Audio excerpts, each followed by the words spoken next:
while it's hot. 'Cause in another week it will be not.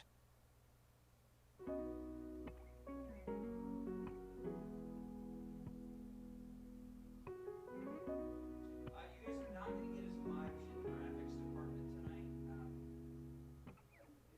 Turn off the lights and let me feel you. I don't wanna think about myself right now.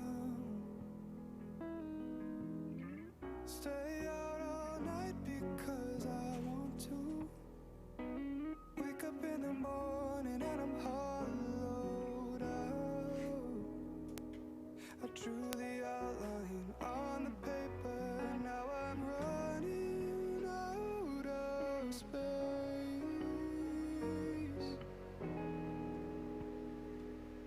Family at the dinner table, but I don't have a place. These guys, I feel bad that Koba had to do so much of it today. Where will we go? Why am I afraid to be alone? Sinking in petals, looking for the bottom. Where will we go? Cried on the phone again, I'm sorry. You don't need to think about me breaking down. Looking for guidance, but there's no advice to give, 'cause I'm the only one who can figure it out. Where will we go? Oh, why am I afraid to be alone? Sinking in petals, looking for the bottom. Where will we go?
say, hey, I can't stay late playing on my video games.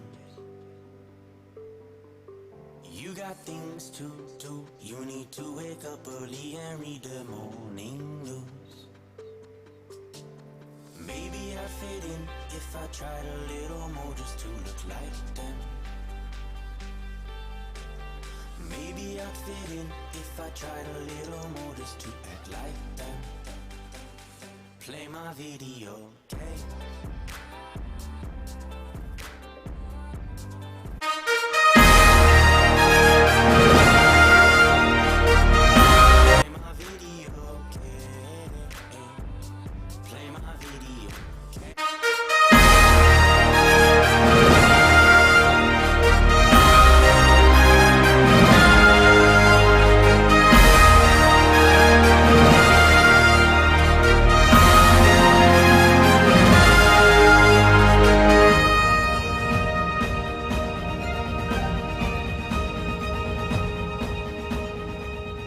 Good evening and welcome to tonight's Boise State Esports broadcast. I'm your host, Jacob Jim Mountain Palmer, and tonight we have a great lineup of games for you. We've got a sort of a 2-2 for you, 2 Rocket League matches, 2 Overwatch matches, and joining me to help call all of the action, I've got Michael Fish Fisher. Fish, this is going to be exciting. We got matches that aren't just show matches. These, a lot of them are going to be NACE matches, so there really is pride and prestige on the line for 2 teams, both the Rocket League and Overwatch teams, that have been through a lot during the semester, been very flexible, been very tenacious, and hopefully that can pay off for them tonight.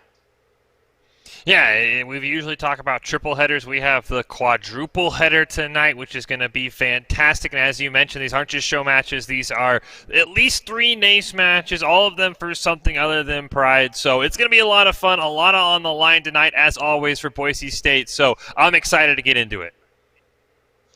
Yeah, very excited to see what happens. The first match is going to be up against the Montana Grizzlies. The Grizz, for those of you also wondering, just in terms of the full lineup, we're going to be moving from Montana over to Full Sail University, and then once we're done with that, with Rocket League, we'll head over to Marymount University and Morningside College. So 4 great teams to go up against, and a lot of different squads for both Rocket League and Overwatch that we will see here tonight. So overall, we are just kind of getting very close to the end of the semester, Fish. It's kind of surreal being through so much. Not only for any semester it would be surreal, but just for everything that's been going on this semester. We're at this penultimate week of it and almost finished.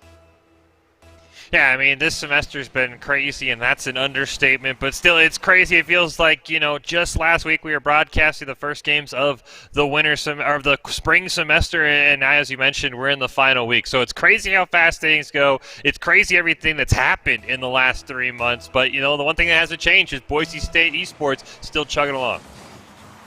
Yeah, still chugging it along, and that's one thing I admire so much just about the players in general, is just how much they've shown dedication, and we've seen it from all the players. We've seen it from Rocket League, Overwatch, League of Legends, and Hearthstone. Just the willingness to step up, and if some tournaments are postponed, finding new events and show matches to keep that competitive spirit going.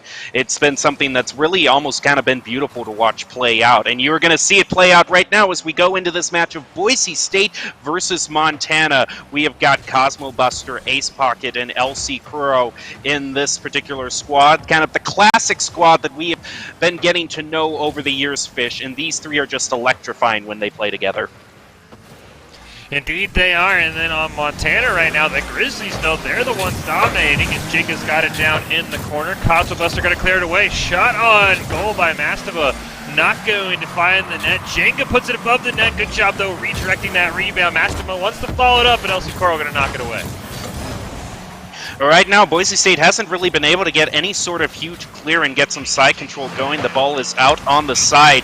They are looking to try to clear here. Here comes Cosbuster, credited with the save, trying to take it into the corner, but Mastema comes in, as well as Jenga. Both of them are bunched up there, and Real Sub comes, preventing LC Kuro's big clear. That is some great disruption, and Boise State really hasn't been able to find any footing. The only solace that they can take, Fish, is that a goal hasn't gotten through. Yeah, finally Boise State gets a clear. It's a pass down to LC Coro. He tries for the rebound. Good job by Real Seb, trapping that against the wall, shooting all the way in front of his net. Cosmobuster trying to dribble it out. Ace Pocket can't beat the Real Seb to the ball. Jenga, though, loses control. LC Coro misreads that one. A pass that goes right to Jenga. Boise State going to have to fall back with a nice back pass. 3 minutes, 30 seconds. No one has scored yet, but Boise State does seem to have regained their footing. Now having great side control up and to the left of the goal. Not quite going to find it, but it's recentered for Ace Pocket, who has the shot on goal. Mastema is right there to find the save and maybe the clear, but look out. The Broncos come through yet again with the pass over to LC Coro. Back to Cosmobuster, who misses. That was some great aerial play there, but a miss right there is going to prevent another shot on goal. But the Broncos aren't quite done, Fish, with this offensive push. Yeah, Mastema fails to corral it there at midfield. LC Coro not quite able to play it over Jenga, and now the Grizzlies on the attack. Mastema plays it off the goal. Great job by Cosbuster to redirect that. LC Coro with the night demo onto the Real Seb, slowing that attack down. LC Coro sees his opportunity, clears it all the way down. Real Seb, though, had just respawned. He's able to corral it until Ace Pocket pushes him off. Cosbuster not able to get there. Boise State might have to reset a bit. Well, if this is a reset, it's not the worst reset, keeping it in midfield. They have really kind of changed this match around with the side control. Once they found their footing, they were able to score like that. Cosmobuster getting your first goal of the game. Yeah, misplay there by Mastema, or not Mastema in the goal. Looks like the Real Seb didn't jump for the ball, just no aerial presence. Well, Boise State sure has turned this match around with force. 2 minutes, 25 seconds left on the clock, about halfway through, and they might just try to be getting another goal as Ace Pocket sets it up right above it, over to the side. It's kept alive by Cosmobuster, comes rushing it again, Mastema demoed, and that's the opportunity for LC Coro to get the second goal. Yeah, great job by Boise State keeping up the possession. The huge demo comes out. Once again, Real Seb, no aerial presence in the goal, and it's 2-0. See now, if Boise State off the 50-50 can keep it going here. Ace Pocket charging in. Him and Jenga meet in the middle. LC Coro now going to put it down. Tries to carry it himself. Huge save by Mastema. Cosmobuster there. He's got Ace Pocket. Full boost in the mid. A redirection. Doesn't have enough. Cosmobuster puts it home to make sure it goes in. Now I can see this one more time. Look at Jenga coming into the goal right there. Gets completely caught off guard. Might have been trying to reverse, but not quick enough. Not quick enough indeed. Boise State starting to pull away here. Ace Pocket just punts the 50-50 down into the corner. Ball's going to cream back to Boise State side. The Real Seb steals it away, though, in a huge turnaround for Montana. That's a quick goal. We always talk about the initial contest and how these cheeky goals can be scored right off it, and that's Real Seb right there, taking the initiative, putting Montana back in the fight. All right, 1 minute, 52 seconds now left on the clock as the other 50-50 turns out the same way that the last one did, but the Broncos aren't going to let that go to a goal as Ace Pocket finds a clear over to where the Real Seb is waiting. He comes right in, rams right into him, stops that clear from going forward. Cosmobuster misses midair, so LC Coro comes in to pick up the slack. It came right in front of the goal, and Ace Pocket with fresh boost is going to come right in there, stop that clear from coming through. These rotations have been so great, Fish. They have been so on point. The Broncos are in and out and all around where you need them to be.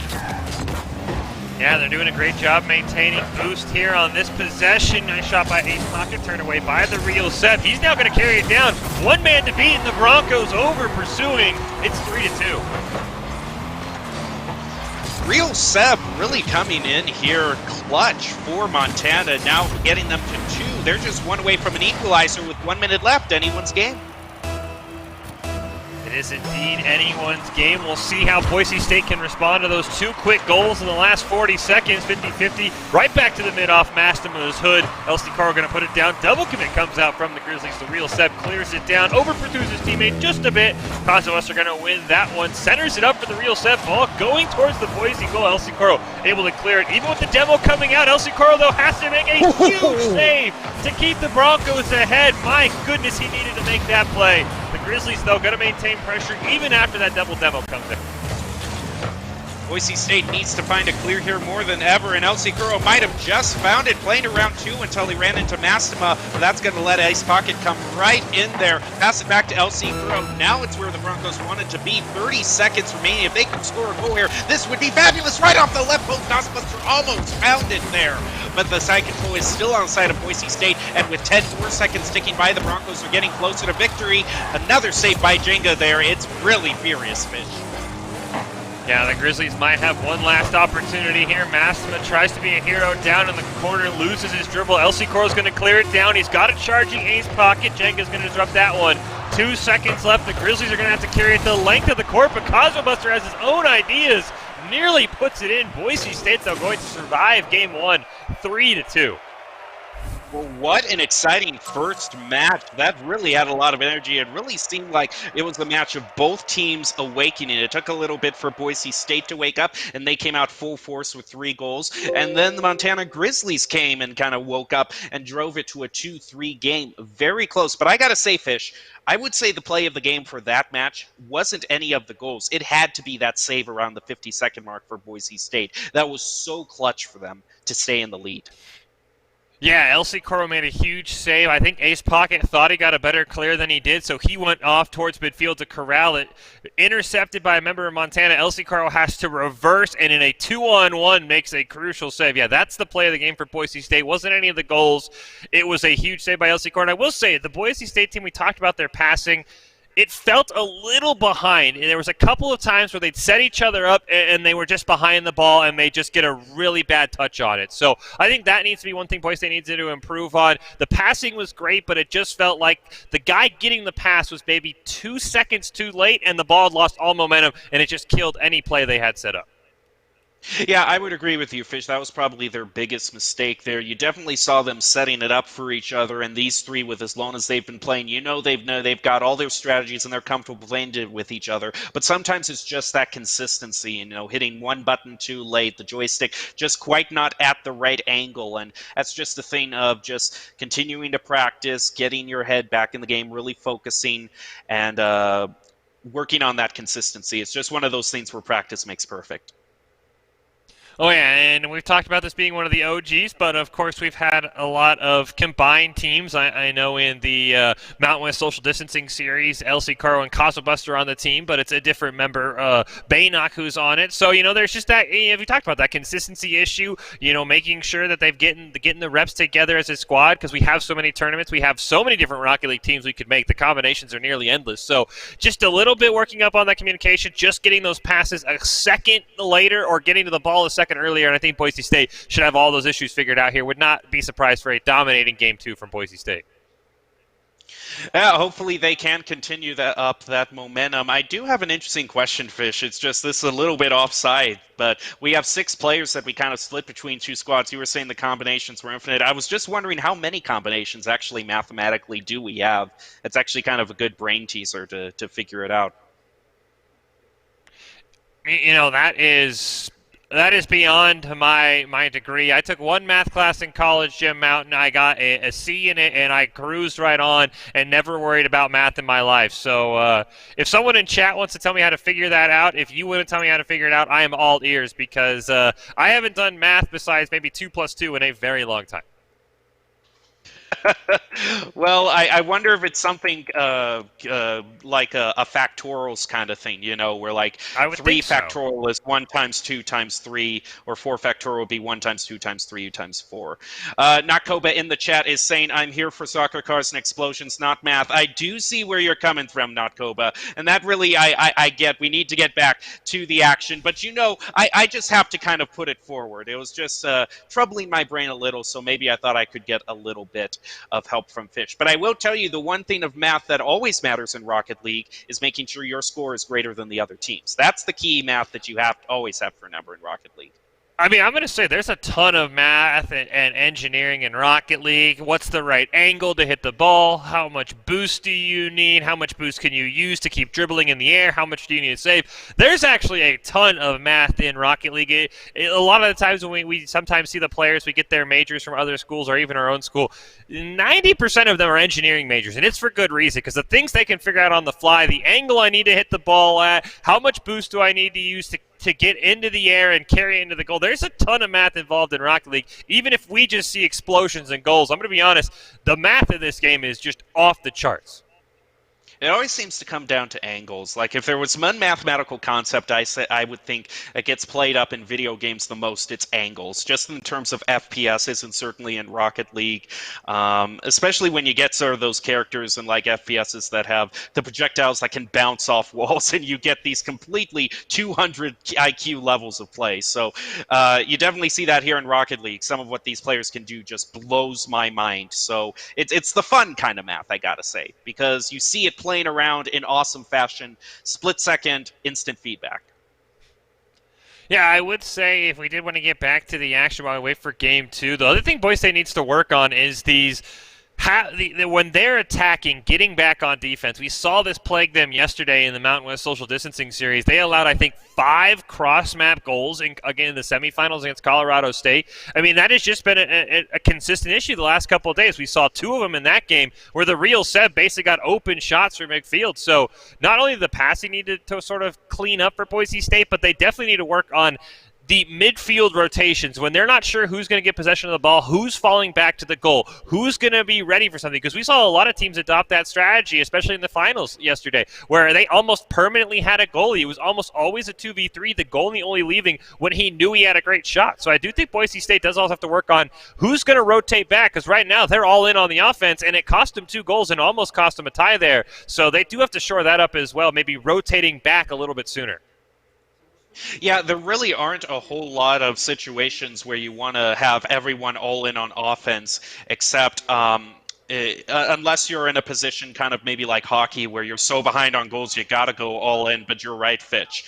But in terms of times when you do want to do that, there really aren't a whole lot, and it does have to be a thing of you got to clean up those rotations. Make sure you have at least one person back on defense because, you know, unless you're like 5 goals down and there's 50 seconds left, you don't really want to be going all in and leaving no one back there. So we actually are going to be going on to a next match. You know, as well as I do, Fish, sometimes when you're covering a lot of games or especially tournaments, we go in between current matches getting sort of a snapshot of what is happening.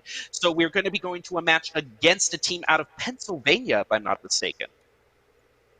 Yeah, the Pennsylvania College of Technology, I believe. Yeah, College of Technology for Pennsylvania is who we're going to be going up against there. You said it right. You get a snapshot, you head right into the next game. These tournaments are fast and furious. So, going to be excited to see this one. I'll be curious to see what Boise State squad we see. As we talked about, there's 6 players. I don't know if anyone has figured out how many combinations we have, so I'll be curious to see if it's the same combination, because I know in these NACE matches you usually enter one team on one side, one team on the other. So I'll be curious to see what team's going to be there for Boise State and how they're going to have some of those issues we've talked about, the passing and the back defense there as we see our matchup. Curious to see if those get worked out regardless of the player. Now, Fish, can you just remind everyone what the full name of the university was? It was Pennsylvania Technology, I believe?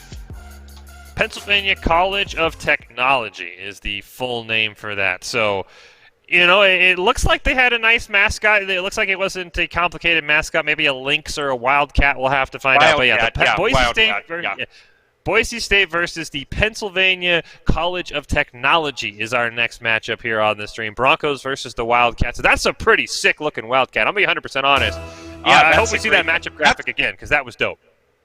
Yeah, that's why I was asking you, just let's make sure about the full name of this college, because so many colleges choose carnivores, specifically feline carnivores, for their mascots that sometimes you can get a little mixed up on them. I wouldn't want to do this team the disservice of messing up their mascot, and it is going to be indeed the Broncos versus the Wildcats, and a very cool-looking arena.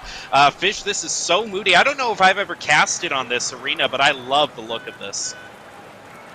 Yeah, I do love the look of this arena there as you see the NACE Rocket League rules, something that we're all very familiar with here. 3v3 soccer, 5 minutes, limited map tool, highest incoming seed labeled as the blue team.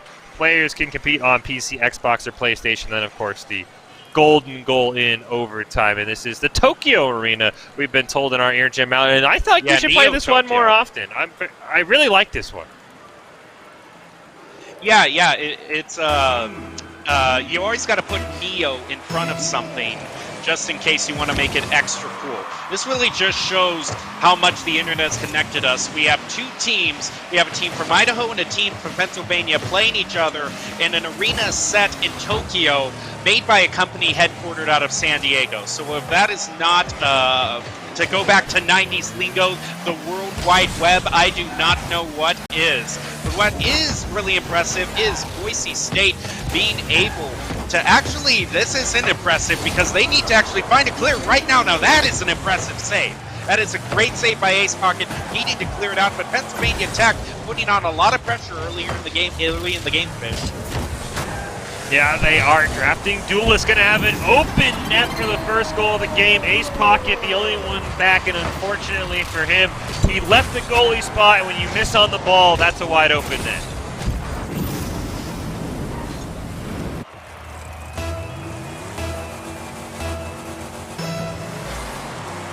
Definitely did want to point out there. I saw it in the corner of the replay. Baynock was not moving. Don't know if it was a disconnect or what, but we'll have to see how that comes to light. Cosmobuster tries to immediately answer back with a shot on goal. Good save there by Penn Tech, as now we're going to see their member dribbling it down all the way into the corner. Ace Pocket going to clear that one out. Maybe try and set something up for Boise State.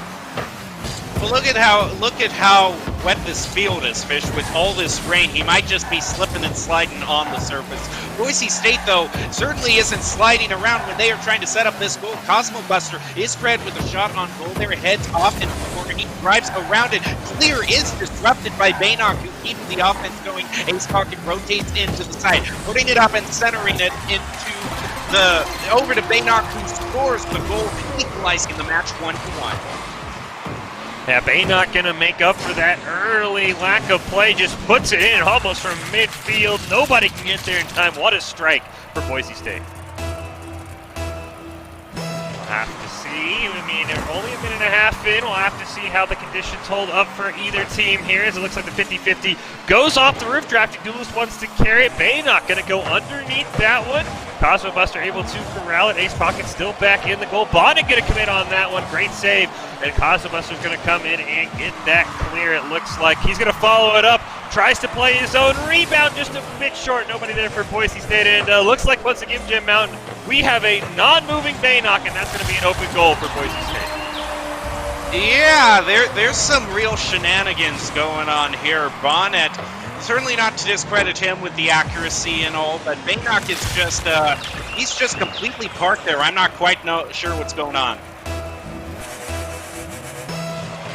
We'll have to see if we can get to the bottom of that, because Boise State would love to have Baynock, not just because he's an excellent player, but also it's very hard to play 2v3 Rocket League, but Cosmobuster once again almost puts it in off the kickoff. Ace Pocket can't quite center that one. Baynock seems to be moving just fine right now as he puts it right in front of the net, not able to turn into anything. Double commit on the save. Cosmobuster going to keep it alive in the corner there. Gets stolen away by Bonnet. Cosmobuster just maintaining possession. Nearly an open net for Boise State as Baynock comes charging in, but it doesn't look like he's going to get much of anything. Ball gets cleared back out as the Wildcats move right in. Vinny Black is going to be able to get the third goal, putting Pennsylvania Tech into a much more comfortable 2-goal lead. Yeah, I see a slight double commit for Boise State on the ball there. Nobody in the goal. That's an easy shot. 2 minutes, 32 seconds left in the match. All halfway through, and Boise State has been struggling and fumbling and sometimes just staying completely still. So really is something that might warrant further investigation. Baynock, though, is looking to make all that up as he comes right in. Back with the save there, but here comes Cosmobuster off into the side. Baynock comes through with the shot on goal, able to get the Broncos to 2 and 3. Yeah, shocking little misplay there by Cosmobuster. I was shocked, but Ace Pocket says, I got you, bro. I'll put it in the net to get us within 1. Boise State back within 1. I will say they've done really fantastic on these kickoffs, almost always resulting in a shot, just not in a goal yet. And here comes Cosmobuster right off the kickoff, tries to follow up his own rebound. Just a bit to the right, and Baynock a little too slow on that one. Ace Pocket going to try and center it far to the goal. Bonnet not able to corral it. Neither is Cosmobuster. Baynock keeping it alive. Ace Pocket has the opportunity. Smartly going to fall back, though. Drafting Duelist just clears it down. Boise State, though, setting up for an attack before Bonnet steals it away. Double commit in the Bronco net, but Cosmobuster able to make a save. Drafting Duelist not able to get the shot he wanted. Cosbuster now is going to run it and dribble it up the field, up and to the right side. Cosbuster is also going to demo drafting Duelist. Ace Pocket comes for the follow-up, but Bonnet is going to be there credited with the save. We have gotten word on what has been happening with Baynock just in terms of difficulty. Turns out some controller problems, Fish.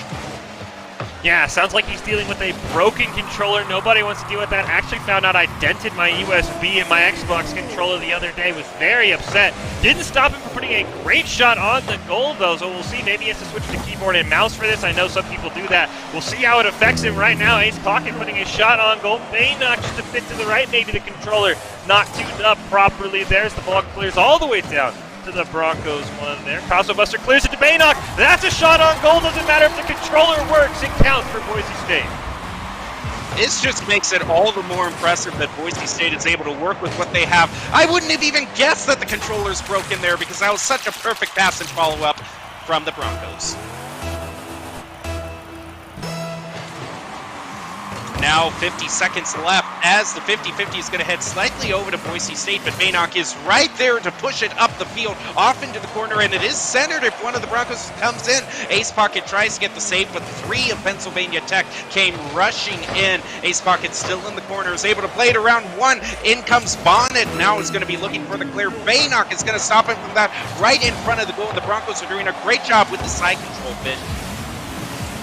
Yeah, unfortunately that back pass to Ace Pocket didn't work out. Baynock keeps it alive, tries to play the rebound. It's high. Is there a follow for Boise State? Bonnet misplays it for so long, but Ace Pocket wasn't there. Cosmobuster wants to follow up. The crossbar says no. And we're going to tick down with 8 seconds left. We'll see if either team can find the back of the net. Ace Pocket keeps it alive. It's an open net for Boise State, but a huge save by Drafting Duelist. Cosmobuster keeps it alive. Drafting Duelist with another huge clear to keep it out of the net, and it's shoved down. Penn Tech survives a wild last second.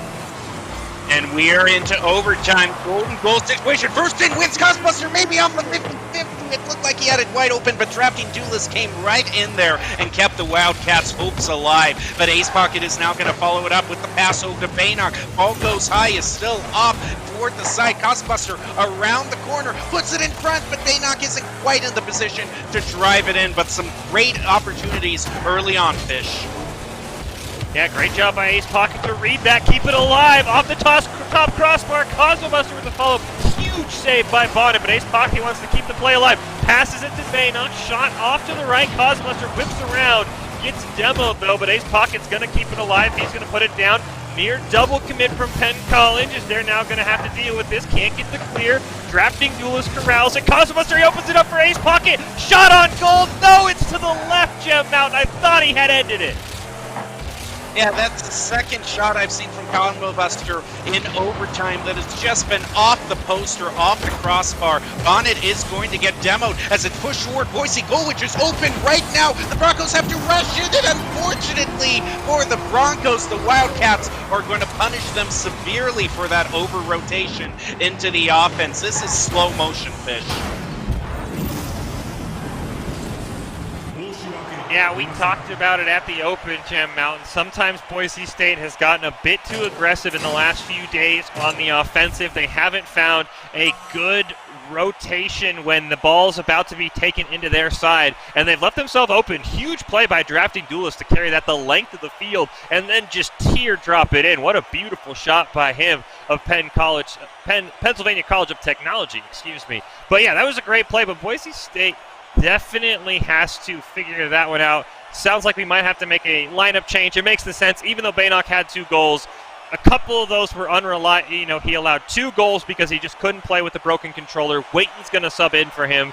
It's totally understandable. Nothing against Baynock, but when you're playing down a controller and he allowed 2 goals as the last man on defense, you're just not reliable, unfortunately. Yeah, it's one of those things where you have to either play on keyboard or use one of those weird third-party controllers that, it has like a third joystick and you don't know who even invented this thing. But we are going to get that rotation. Waiton is going to be coming in. To much the joy of some of the people in Twitch chat were asking, where's Waiton? Well, here he is, and that's one great thing about the Broncos, always having each other's back, ready to back each other up when it is needed. Yeah, I'll be curious to see how that works out because I'm not sure if we've seen very much often a squad of Cosmo Buster, Ace Pocket, and Wayton. I know we see a lot of Wayton, Ace Pocket, and LC Koro. We've seen Ace Pocket, LC Koro, and Cosmo Buster, so I'll be curious to see how Wayton fits in. We saw it in an earlier game where some of the passes were a bit behind the players because, there's not that familiarity. So I'll be curious to see how Wayton fits in. He's a very talented player. This is nothing against Wayton, but it's a team game. You see it in any team game. A new guy joins the team. He's just a difference of communication. He's just a bit off in that first game. So I'm really interested to see how this first map goes because Boise State needs it. If it's a best of 5, you can't fall down 2-0. So I'm really curious to see how Boise State plays this because even with the full controller, there's still that, slight gap of never playing together. Yeah, that really is a situation where the Broncos, especially with a team that likes so many aerial passes, especially when you get people like Baynock or Cosmo Buster on the team, when those two are together, they are just juggling it in the air between each other. And sometimes when you do get a new player joining your team, you can see just some little hiccups in the timing, little hiccups in the rotations that take a little bit, maybe 1 or 2 games to kind of iron out. But I am a little bit more positive in my mindset for the Broncos, considering that it was only a 1-0 game. And when you consider the fact that one of the players had a broken controller, you can't count the Broncos out. Yeah, 2 of those goals being allowed with broken controllers definitely means that I think Boise State is going to have the advantage. And this is something that, we're not really accustomed to, Jim Mountain. Usually in the tournaments, we stick to one map. Even with the limited map pools, nice little variety here as we go to Salty Shores. It's nice to see the map sort of change up. Gives a little bit of atmosphere to the game going on here. This is, okay, I don't necessarily know who's going to win here, but I have to say this is now one of my favorite matches that I've ever watched just because of the visual variety so far, Fish.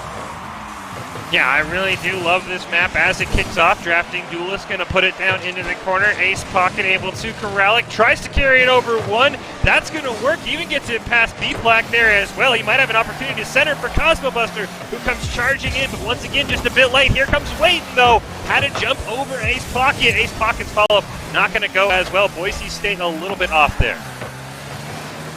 Boise State now trying to find the clear. Cosbuster is going to try to push it up the field, but got disrupted. In comes Wayton with the rotation. Drafting Duelist is going to get demoed. Here comes Ace Pocket right now, passing it over to Wayton to center it up. A pop off the top of his car, but it's not going to find the goal. Has to rush back in to keep the play alive. There goes Ace Pocket with the pass over to Cosbuster. Is just going to miss it off to the corner. Yeah, Cosmobuster's going to back pass it, though, to Wayton. Puts it up to Ace Pocket. Ace Pocket tries to follow it up. Drafting Duelist. Good job intercepting that one. Wayton's going to center it, though, for Cosmobuster. That shot off to the wire. Can Wayton put it in? No, he cannot, but Cosmobuster can. The Broncos find it out of the way with everybody touching the ball to take the lead. Played right off the wall. There goes Wayton, and Cosbuster, just after he set it up for Wayton and Wayton missed, was still there to follow through and get the goal. Now we're a little under 4 minutes into this match. 50-50 Hayden over to Broncos, but Cosbuster is right there with the pass over to Wayton. That is a very fast shot on goal. That is going to go right in, Fish, off the ceiling. Are you kidding me? Crazy kickoff goal there. As you just see, it's going to rebound off a couple of players. It actually looks like B-Plaque was the last one to touch it with the orange streak, but it counts nonetheless for Boise State. You love to see that. We'll see if another kickoff, crazy goal goes Boise State's way. They definitely have dominated the kickoffs, almost always getting a shot on goal. That's the first one they've scored, though, is Wayton tries to center for Ace Pocket. Nice intercept there on the ball. Cosmobuster, though, wants to carry it off the ceiling. He has the boost to do it. What a touch to give the Broncos a 3-0 lead. This is what I was talking about, Fish. I told you, don't count them out, because with a broken controller, they still had a tight game, and now with everyone on full functioning controllers, they are 3-0.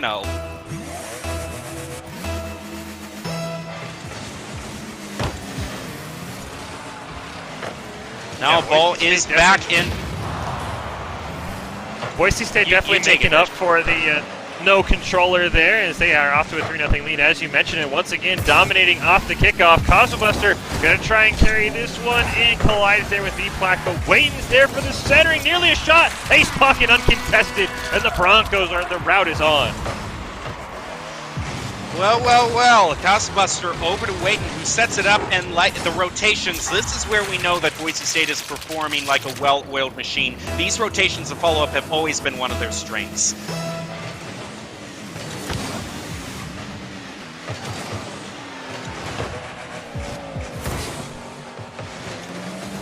With 3 minutes, 10 seconds left in the match, Boise State is going to continue to push it up to the Wildcats' goal. I don't know if the Wildcats have had any side control in this match thus far, Fish. Boise State has been really not even allowing the ball past the midpoint for the vast majority of this game.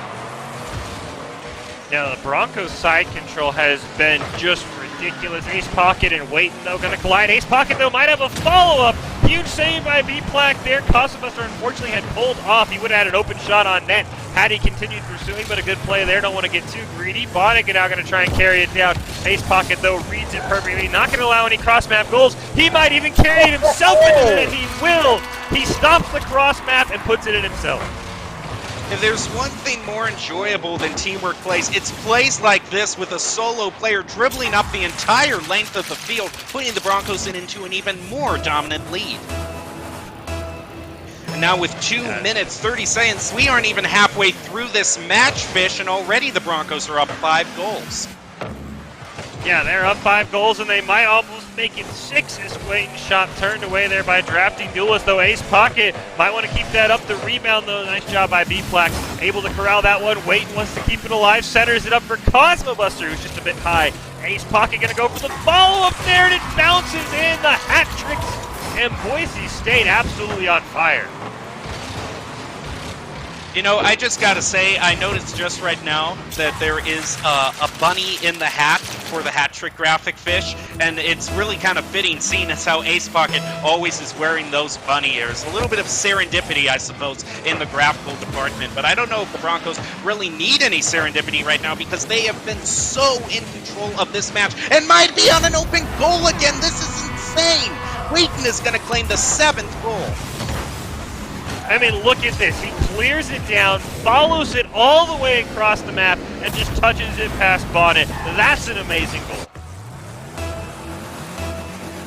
Well, the only really solace that the Wildcats have right now is the fact that they were able to win that first game.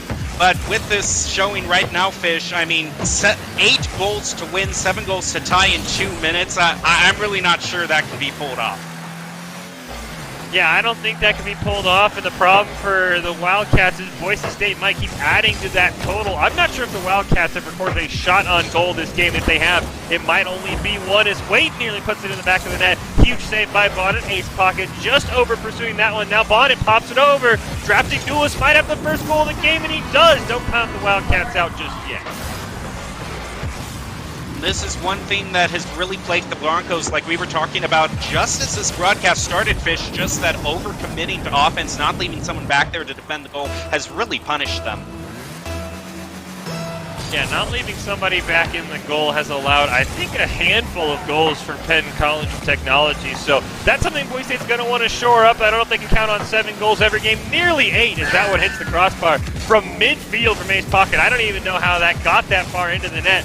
Waiton tries to center it up a bit behind Ace Pocket. We've seen that a couple times as well. Cosmobuster, though, going to clear it in. Can he play his own rebound? No. Can Waiton follow it up? Good job by drafting Duelist. Just getting it out of Waiton's way, and he can't follow it up off the wall either.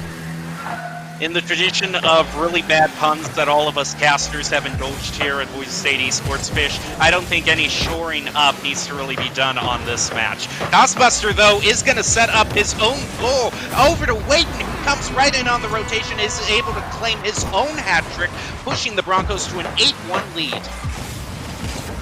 Now, Boise State at this point is just putting on a clinic of offense with that. So the real question here is, Fish, the real question here is, like you just said, 46 seconds left. Are we going to see double digits? We might. That's not a great start as Drafting Duelist carries it all the way down, but now there's one man left to beat. Can he get back in time? No, he cannot. The crossbar almost helps. That's hat tricks all around for Boise State. Yeah, that is the hat trick trifecta that I like to call right there. Waiton is going to claim his own, pushing the Broncos into a 9-1 lead. And now I really think here, Fish, that it is very possible that we could see double digits now. I've only seen it a couple times in all my times casting these matches. Can the Broncos get it done? That is what we were going to find out, but B-Plack is going to come with the clear there, forcing it back into Bronco territory. With the follow-up, Bonnet is going to score the second goal from Penn College of Technology. Yeah, the Wildcats proven that later on in the series, they can still be a force to be reckoned with, and with that goal, not going to matter much in this game. Does help Boise State, though, because they have been lethal on a lot of these kickoffs, and it's going to allow for at least one more here. Ace Pock going to shoot that far off to the right. B-Fleck not able to corral it. Cosmobus centers it. Wait, no, just a bit behind. Drafty Duelist ball now going to be launched at the Broncos' goal. 10 seconds left. The game's all but decided, but Jim Mountain, we want to see if we can get to 10 goals. Yeah, maybe just one last huge clear. That's the right angle, but Cosbuster's going to come right in, do the safe thing and ground it, and I cannot blame him one bit. A 9-2 victory is certainly nothing to sniff at. At this point, the 10 double digits is only a cherry on top, because that was one of the most amazing comebacks that I've seen from the team. And it's hard to think about after that last game. We're still 1-1. I mean, you would think that we'd be 2-0 after that performance, but both these teams still have one victory. We're at least going to a Game 4. Yeah, I mean, to be fair, it's not the same Bronco team. We did have to sub out Baynock with some controller issues, so Penn College of Technology maybe wasn't ready for the weight and the explosion there. But yeah, we are still tied at 1 apiece. The Wildcats had a couple of nice goals later on in the match when things were all but decided, but it did show one thing for Boise State is for sure, that counterattack defense that they have had a couple of times issues with still needs to be shored up, because when you're on the offensive line, if there's one clear for the Wildcats, it could be a goal, and you can't rely on 9 goals every game. So Boise State definitely needs to shore that up, even after winning a 9-2 game, which is always nice to find things to improve on. But for Boise State, that dominating of a performance, I mean, we're talking almost 4.5 minutes of side control potentially. I mean, there's not much negative for Boise State, but there are a couple things that could rear their ugly head if the goal scoring stops for Boise State. Yeah, you remember the broadcast where we have Doc's keys to the game. 4-minute side control is usually one of those things recommended, and they came through in flying colors as we are getting set up for the third match right now. Everyone's logged in, 5 minutes on the clock, and here we go. Kickoff goes to Drafting Duelist, puts a shot on above the Bronco net. Ace Pocket able to redirect it. He has waiting. B-Plaque not going to be able to put that one down, and Ace Pocket clears it. Good job by Bonnet, able to stop it. Cosmobuster going to push it down. He has waiting in the rings. Can he play it off the wall? He sort of spikes it off the ground. Great job by Drafting Duelist to corral that one, but Boise State might have the side control. They dominated in game 2. Double commit, though, by the Broncos. Going to slow that down. Wait, not able to corral it. 30 seconds into the match, almost a shot on goal pushed through there by Cosmobuster, but just didn't quite find it. Waiton is going to try to center it up, gets disrupted by the Wildcats. Clear attempted there, but the angle doesn't work out. Instead, it's only going to make it halfway up the field, but a great dunk right there is going to prevent the Broncos from keeping the side control going. Waiton now has to rush in up on the wall, is going to fall down, maybe ran out of boost there. That's going to have to leave Ace Pocket to rotate in back to the Wildcats goal, but that was a little bit scary there, Fish. All it takes is one great clear like that to lead to a goal. Yeah, good job by Ace Pocket stopping it. Cosmobuster going to punch it down into the Wildcats end. B-Plaque not able to corral it. Does get the full boast, though, but Ace Pocket should be able to contest it. Ball still on that side. Waiton's going to redirect it towards the goal. Ace Pocket pops it up in the air. Can Cosmobuster get there in time? No, he cannot. That shot on goal, I think, hit the crossbars. No save was granted to anyone on the Wildcat side. Ace Pocket still trying to crowd in the corner. Doesn't have any boost as he sets it up for Cosmobuster, who uses all of his boost to play it off the backboard. Wait, drives it home. It's an empty net, and that's an easy first goal. And what I found so interesting is that we saw Waiton was resting there on the field for a good 5 to 10 seconds, waiting for the 100 boost to respawn, and he certainly used it to great effect on that goal. Now Boise State finds himself in the lead, a little bit over 3 minutes left in this match. Cosmobuster, unfortunately for the Broncos, is going to get demoed, but that's not really affecting the side control that much. He is now spawned back in, probably has some boosts. We can see him gathering there, and is going to hang back to defend the goal, and I like that, Fish. Not really overextending there, allowed the Broncos to keep a goal from happening, and now look at this. They've got the side control back. Yeah, shot on goal by Waiton. Ace Pocket has an easy one, just pops it above the net, unfortunately. Cosmobuster, though, says, I got you, bro, and it's 2-0. Broncos doing really well off the wall here, and these rotations are really where they excel. We can see right there the double commit coming out from the Wildcats. That's really night and day in what's setting both of these teams apart in their overall performance. Yeah, it has. Boise State once again off the kickoff. Gonna have some side control. Ace Pocket plays it around a couple. B-Plack, though, in perfect position, able to stop it. Wayne, though, beats another pair of Wildcats before Bonnet gets the clear. Another near double commit here by the Wildcats. Nice pass off the Bonnet. Cosmobuster intercepts. Wayton passes it over to the wall. Cosmobuster flying in. Wayton has the shot. He takes it and he scores. Boise State up 3. See here, Wayton played it off the wall. Cosmobuster comes right into rotate, and Wayton comes right back in. That's just the rotations on point. Boise State performing at peak proficiency. Now the Broncos performing at peak efficiency now after a slow start. And Ace Pocket says, you know what's better than peak? How about another goal? We do see someone in Twitch chat right now asking how can they join this. Well, if you mean join this in signing up for the program and actually competing for Boise State, you can go to boisestate.com/esport for information on tryouts. But if you're talking about joining this in terms of subscribing to Twitch, you can type in !free sub to get more information of how to use a Twitch Prime subscription to support everything that's done here at Boise State Esports. And certainly with the performance we're seeing right now, Fish, there's a good reason to support these athletes. As a goal is scored, they prove my point. Yeah, Cosmobuster gives you a 5th reason to keep supporting them. Not only gets the demo, immediately whips his car around. Who needs boost? Puts it in the back of the net, and the blowout is on.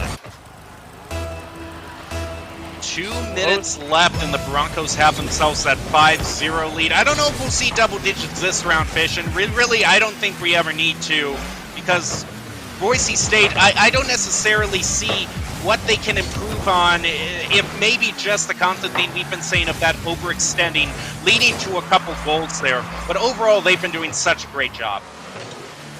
Yeah, they've been doing a fantastic job, really dominating on the side control. The Wildcats, though, with a brief moment of pressure as Bonnet gets a huge demo, loses the ball in the process, though. We talked about this a bit yesterday. Demos need to be so well timed, or the guy you demoed, Cosmobuster, just gets the clear, as we saw right there. If you make a bad demo, you'll usually be out of position. Cosmobuster gonna get the demo onto B-Plack. We'll see if that ends up mattering as he does respawn. Nearly gets the clear. Double commit by Boise State. Ace Pocket on a couple of bounces there. Takes it away from Cosmobuster, what could have almost been a for sure 6th goal. Bonnet dribbling it in front of his net. You never want to do that in any soccer, real or imaginary, and that's gonna cost him. I don't care what next level strategy you think you have dribbling it in front of your net, because Cosmobuster is just going to come right in and secure himself a hat trick. And now with 1 minute 6 seconds left on the clock, Boise State is rushing towards a very convincing victory. Ace Pocket is going to be credited with the save there. The ball tries to get set up in the center. Cosmobuster rotates in. Now Ace Pocket in the corner is going to hang in there to try to contest. Wayton with a great save there off the crossbar. And that was a real great turnaround from the Wildcats, able to find a goal. Yeah, Drafty Gulas has found a couple of these just in great position. Nobody back for the Broncos. Nice feel-good goal. Boise State chat right now. Oh, you take it, Fish, first. I said Boise State's had some struggles in these final minutes of the last couple of games in terms of defense, but it really hasn't mattered too much as B-Plack's going to put it in, but that lead still should be enough. It still should be enough. You know, you won comfortably 30 seconds to score each goal, but definitely props to the Wildcats for showing that they still have fight left in them. And the one thing I did want to mention, Fish, is that a special shout out in Twitch chat to Chris.Evans, who has just subscribed via Twitch Prime. We always appreciate the subscribers and the support they give, because your subscriptions do help to fund scholarships for these great athletes. Now, Wayton is going to pass it over to Ace Pocket. It is set up in front of the goal. Cosmobuster comes rushing in, up and to the right, off the crossbar. Again, Wayton is right there, but they're not going to find a goal this time. It's going to go into the corner. B-Plack comes up the wall. It's going to contest with 2 of the Broncos. And right now, the Wildcats just don't seem like their rotations are really as good as the Broncos have been. They seem to be stuttering and being bunched up a lot more than the Broncos have this game. Yeah, the Wildcats have been a lot of double commits on the defensive end. Boise State's had their fair share as well, though I'm sure the Broncos Wish they could have added a couple more goals without those double commits as we do hit 0. Broncos second victory, game 3 victory is assured. There's no 4-point score in Rocket League, but maybe the Wildcats can cut the deficit in half here with a nice feel-good goal at the end. But Ace Pocket might have an opportunity to add another one. Oh, that ball was going in.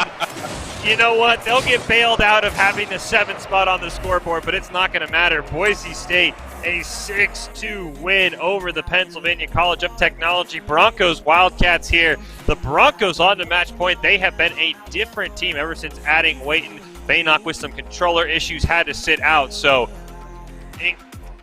best of 3, excuse me. So that was the match. We've had a lot of those best of 3, best of 5, so that was insane. Boise State turning that around after being on match point. Crazy play.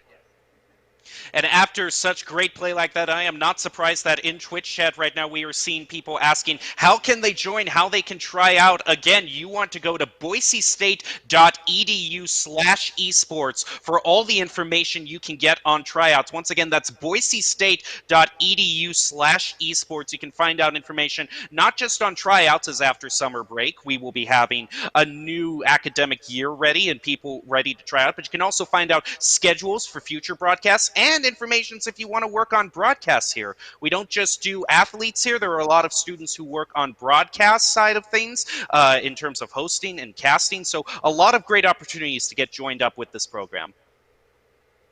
Yeah, a lot of great opportunities. Maybe you could see yourself as the Idaho Central Credit Union player of the game because we award one almost after every match. And I think we have one coming here, Jim Mountain. So what are your predictions?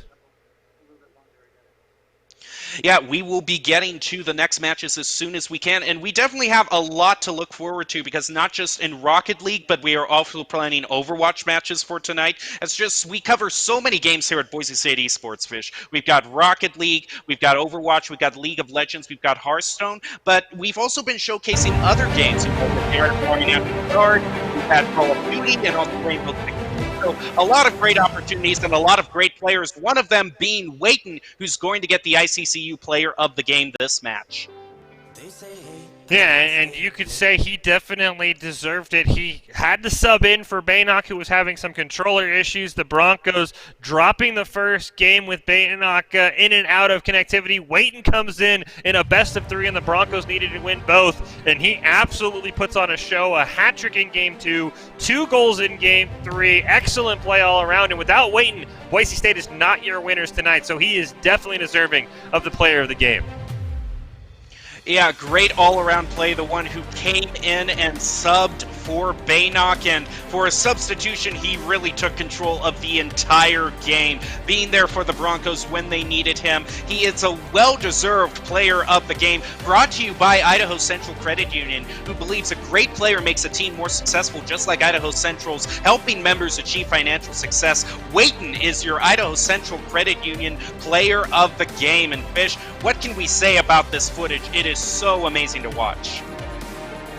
Yeah, it really is fantastic, but you'll see in some of these, and here you talked about this, actually camping out the mid-full boost for about 5 seconds and then just puts it to great work there. But as I was going to mention, a lot of these are just fantastic team plays. You saw Ace Pocket putting it off the wall, Cosmo Buster then going to set it up for Waiton. He scored several goals, but a lot of them fantastic team goals that we've come to know and love for Boise State. One player bounces it off the wall, the other one bounces it on top of the goal, and then the third player in the rotation, who happened to be Waiton several times tonight, puts it in the back of the net like you see right there. Yeah, really the discipline that we saw from him, waiting for a good, maybe like 5 seconds for that boost to respawn, immediately using to a goal. That just shows how next level these players are. All of them doing a great job, and that's certainly not to sell short Baynock, who unfortunately had to rotate out. If it wasn't for that broken controller, I'm sure we would have seen a lot of great plays right now. Fish, for those viewers who have just been joining us, and there certainly have been some viewers who have been asking about this program, that is a look right now of our arena, which is fortunately not full right now due to current limitations, but we have a great program here, Fish. Yeah, we do have a really great program. You can see that the live shot of the arena that we know and love so well. Hopefully, maybe able to get back here at some point this semester, but I'm hoping by the fall semester that thing will be ringing with cowbells and just the excitement will be glowing there. The players back up on stage for their respective games because it's just a different atmosphere that none of us can recreate from our own home environment. So I'm excited to be there. You know what I miss the most? It's got to be the players up on the stage. It just gives a different feel to it, and it almost creates a sporting light atmosphere. You have the crowd down there on the beanbags and the couches. Seeing those players up on the stage is definitely one of the coolest things I've ever been a part of. I'm going to be looking forward to the first game back. I'm jealous for whatever team gets to be the first team to sort of welcome us back to the arena on stage. That's going to be a fantastic feeling. Well, we're looking at what I miss right there. That is the broadcast desk. But something that a lot of people on stream don't necessarily see is our view from the broadcast desk, looking forward at all the equipment. There are so many lights that are shining on us. We've got those 2 monitors that give us live feed and view of all the different cameras in the arena. You don't have to worry about any sort of connection issues because you have got all of the gameplay right there. No lag, ready for you to commentate. It is great for players, for commentators, and for watchers who sit in there. It is such a cool arena with so much great state-of-the-art stuff.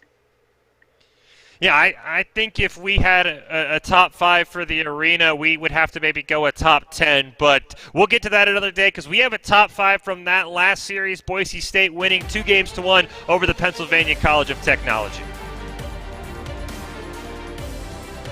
Interrupted by Baynard, who keeps the offense going. Ace Parkin rotates into the side, putting it up and centering it over to Baynard, who scores the goal, equalizing the match 1-1. Yeah, Baynard going to make up for that early lack of play, just puts it in almost from midfield. Nobody.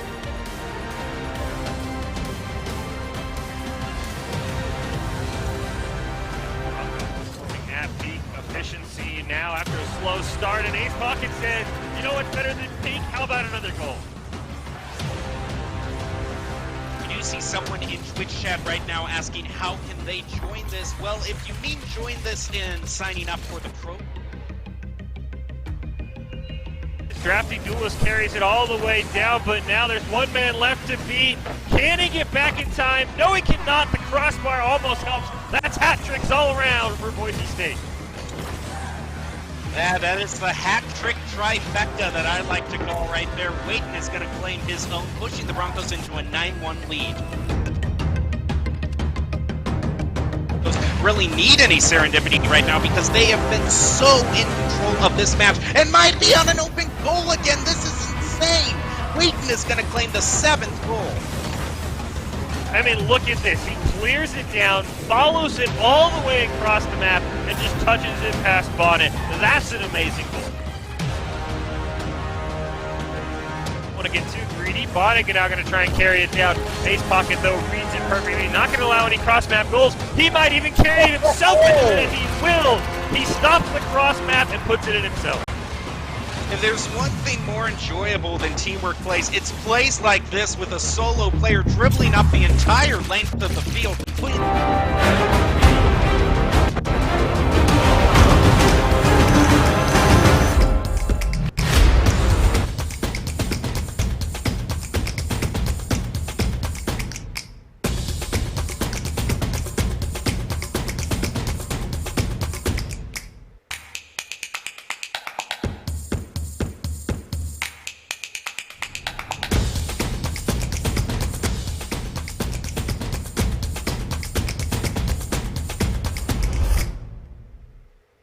Boise State Esports is brought to you by Game Pants Arenas and Equipment, Omen by HP, and Archon Clothing, makers of official licensed Boise State Esports apparel.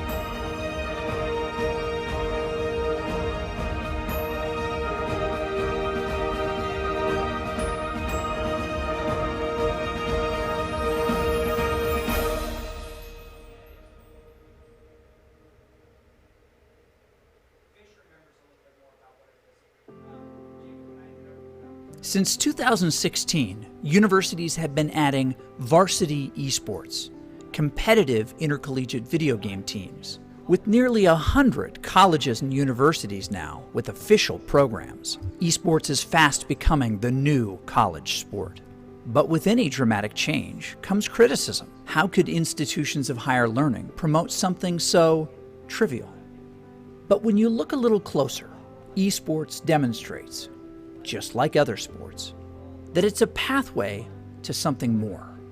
There's several misconceptions when it comes to esports and its place on the university campus. The first and foremost is that people would say it's not a valuable learning activity. It's not a place where people can learn new job-related skills or maybe get a good industry feel for what's happening outside the university environment. And that's just simply not the case.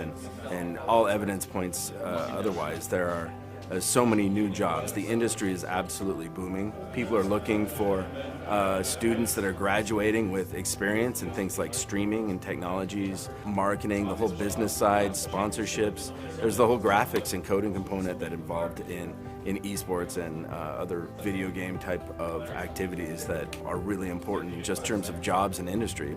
And on their way to those careers, students who attend schools with varsity esports programs can compete for their university.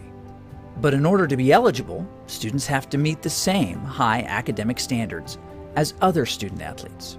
You have to maintain a certain GPA. You shouldn't be playing constantly. You should have like a certain time frame and like practice for like 2 hours a day or 4 hours a day. You shouldn't be just like overwhelming yourself. Care about your grades first and foremost. As Dr. Haskell said, he cares about our grades first because we came to college to get an education, to get a degree, and then we also get to do what we love and play esports. Athletics and other university-sanctioned activities bind students together with purpose, a chance to be part of something bigger than yourself, where we learn to work hard, play a role, lose with dignity, win with honor, all for our school. This is why we play.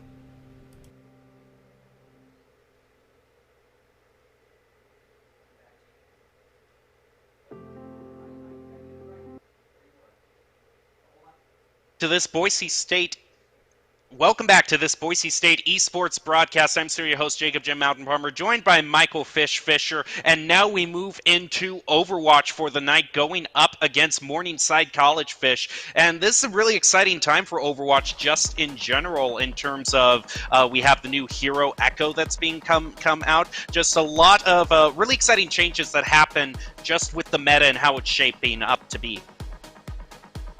Yeah, we do have a lot of exciting things. I'll have to check with production to know if going in this match what the bans were. I know sometimes we copy the competitive bans, sometimes we're a week behind on the bans, so hopefully we can get what the bans are, because that's another thing that we have to keep up with. Not only is there a new hero, but there's been a lot of bans coming into competitive play, at least for solo queue. Overwatch League, Blizzard's Professional League has followed this ban system as well. So I'm going to be very curious to see what the bans are tonight, because that has done a really good job of dictating what the meta is going to be for each match.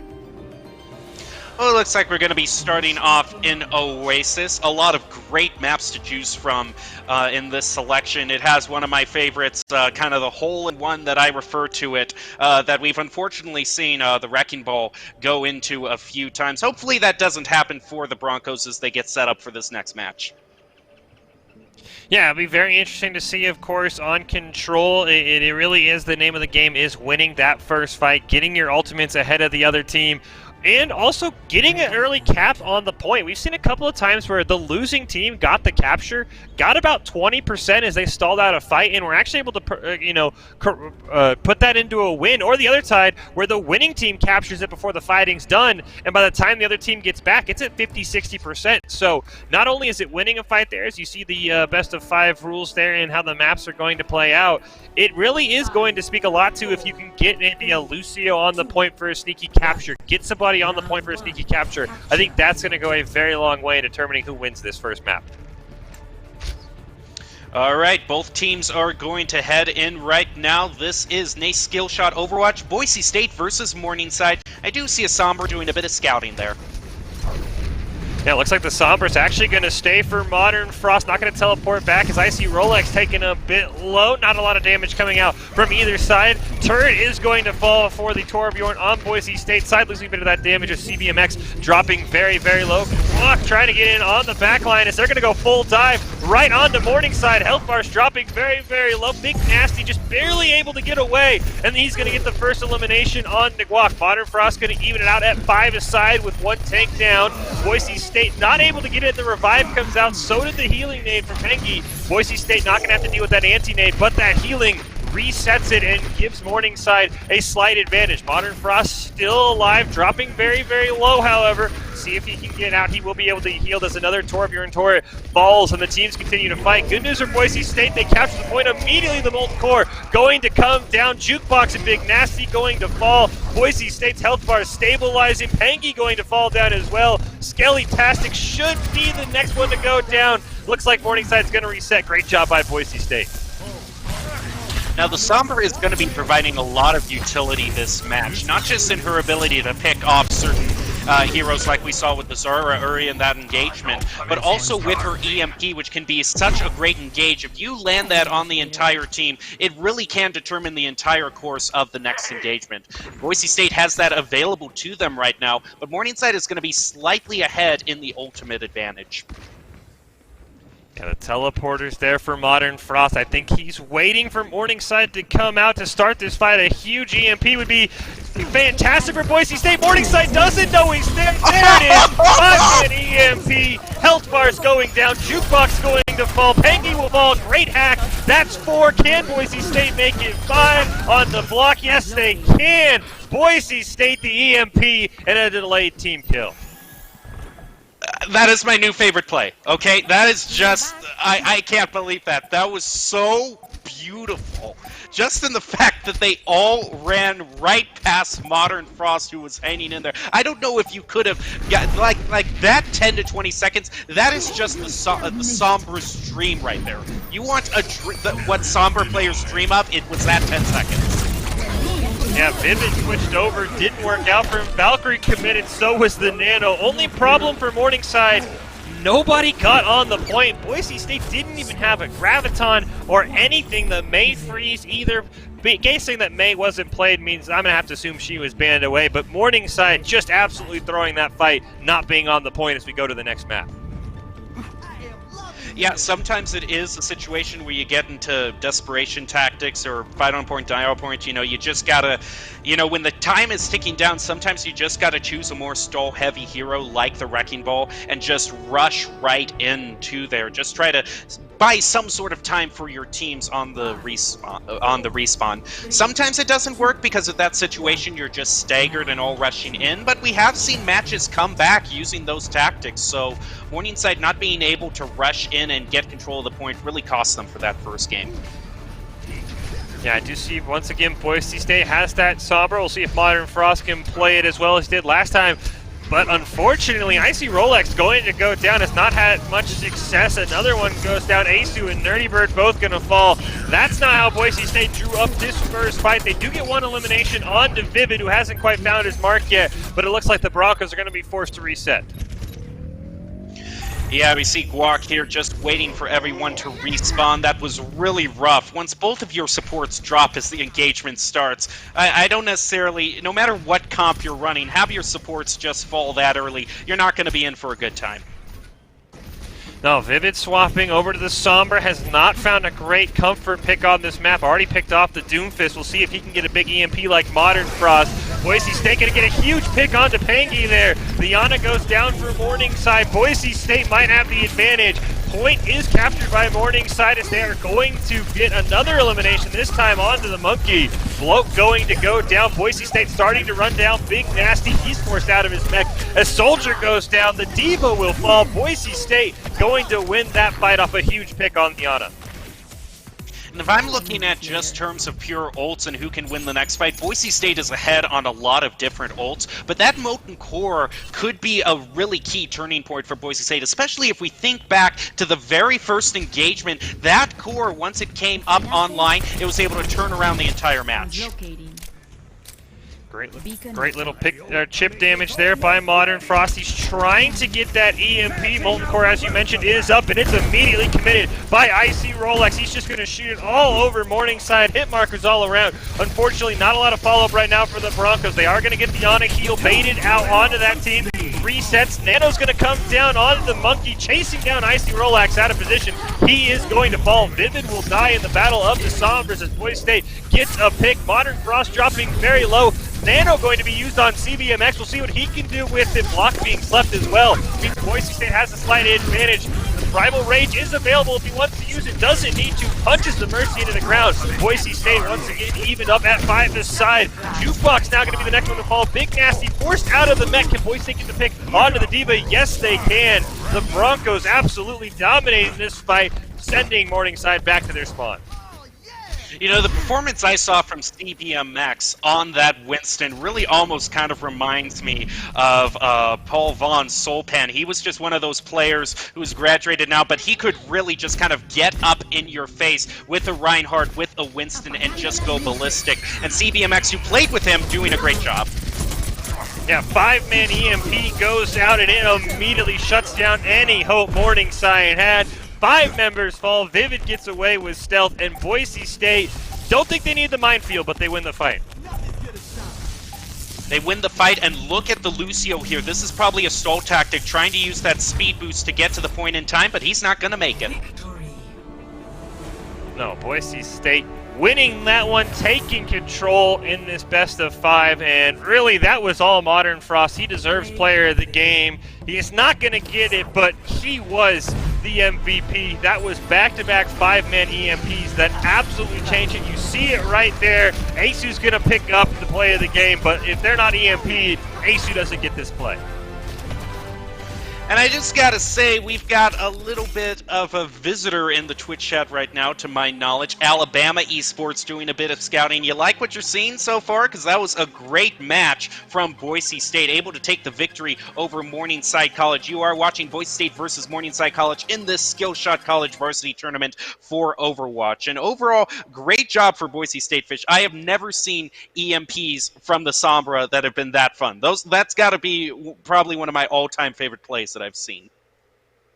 Yeah, that was a lot of fun. You give me 10 seconds, I can go find my We Want Bama graphic somewhere. We'll take them on in any sport, especially esports, as you mentioned them, stopping by in the chat, potentially doing a bit of scouting. Always fun to see another Division I program stopping by. But yeah, Boise State, definitely. That Sombra was huge, as you can take a look at the Boise State Game Pants Esports Arena, something we hope to get back to very, very shortly. A live looking at a sad and desolate arena, but right now it's all smiles for Boise State. A dominating control map win for the Broncos, setting themselves up very nicely.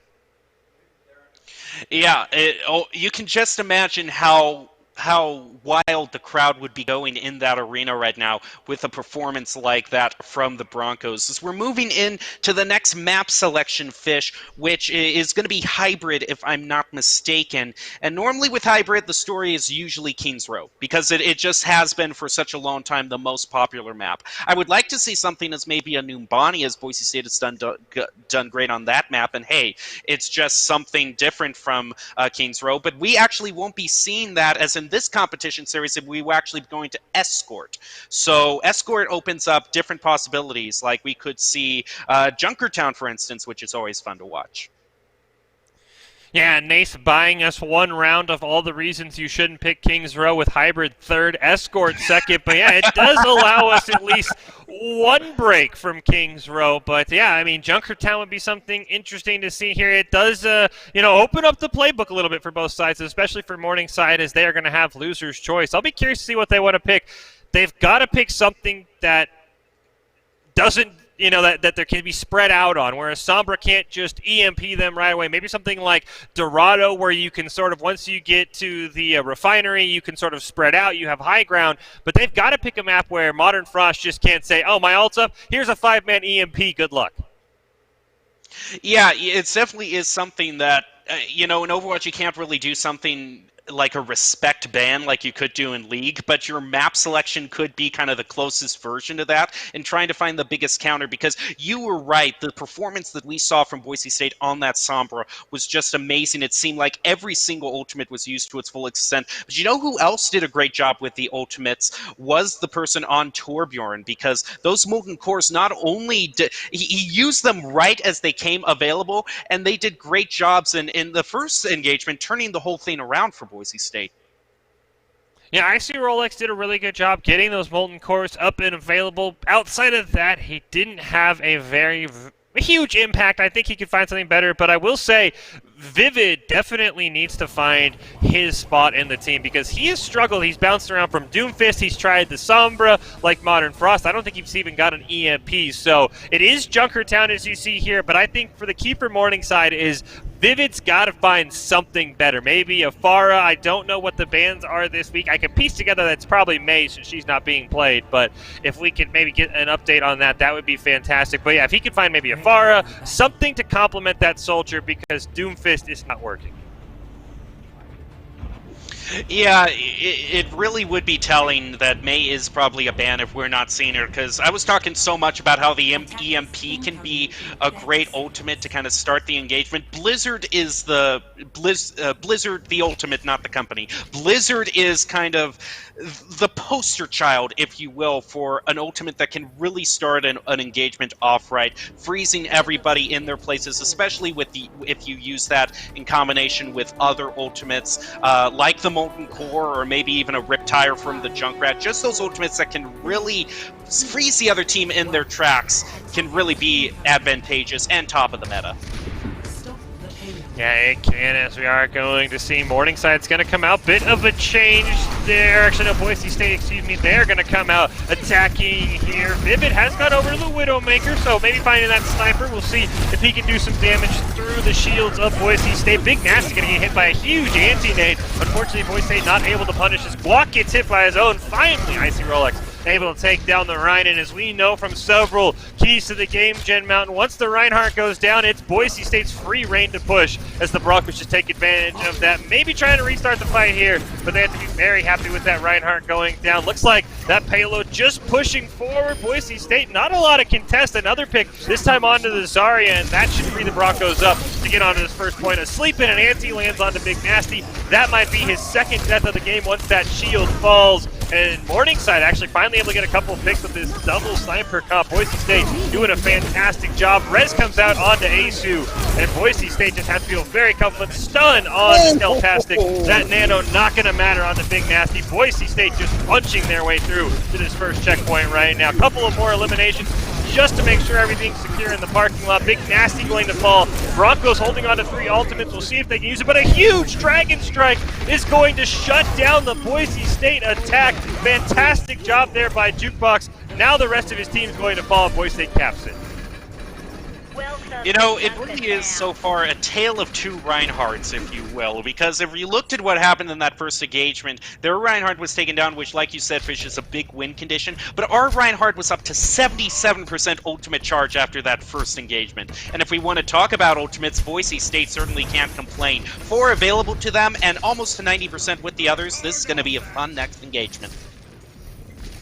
Yeah, once again, Vivid struggling to find something he's comfortable on. Switches over to the Ashe this time, see if he can have a bigger impact. But Jukebox has been fantastic. Gets a pick onto Modern Frost. Nano going to go on to Guac. Rabbinic Flux going to be committed as well as the Valkyrie. Now Boise State starting to turn the fight around there as Vivid gets a pick. Blockblade and Jukebox going to fall. Guac now hit by the anti-nade. Shield, though, at full life. Able to keep that one up, and Boise State continues to push with a couple of eliminations.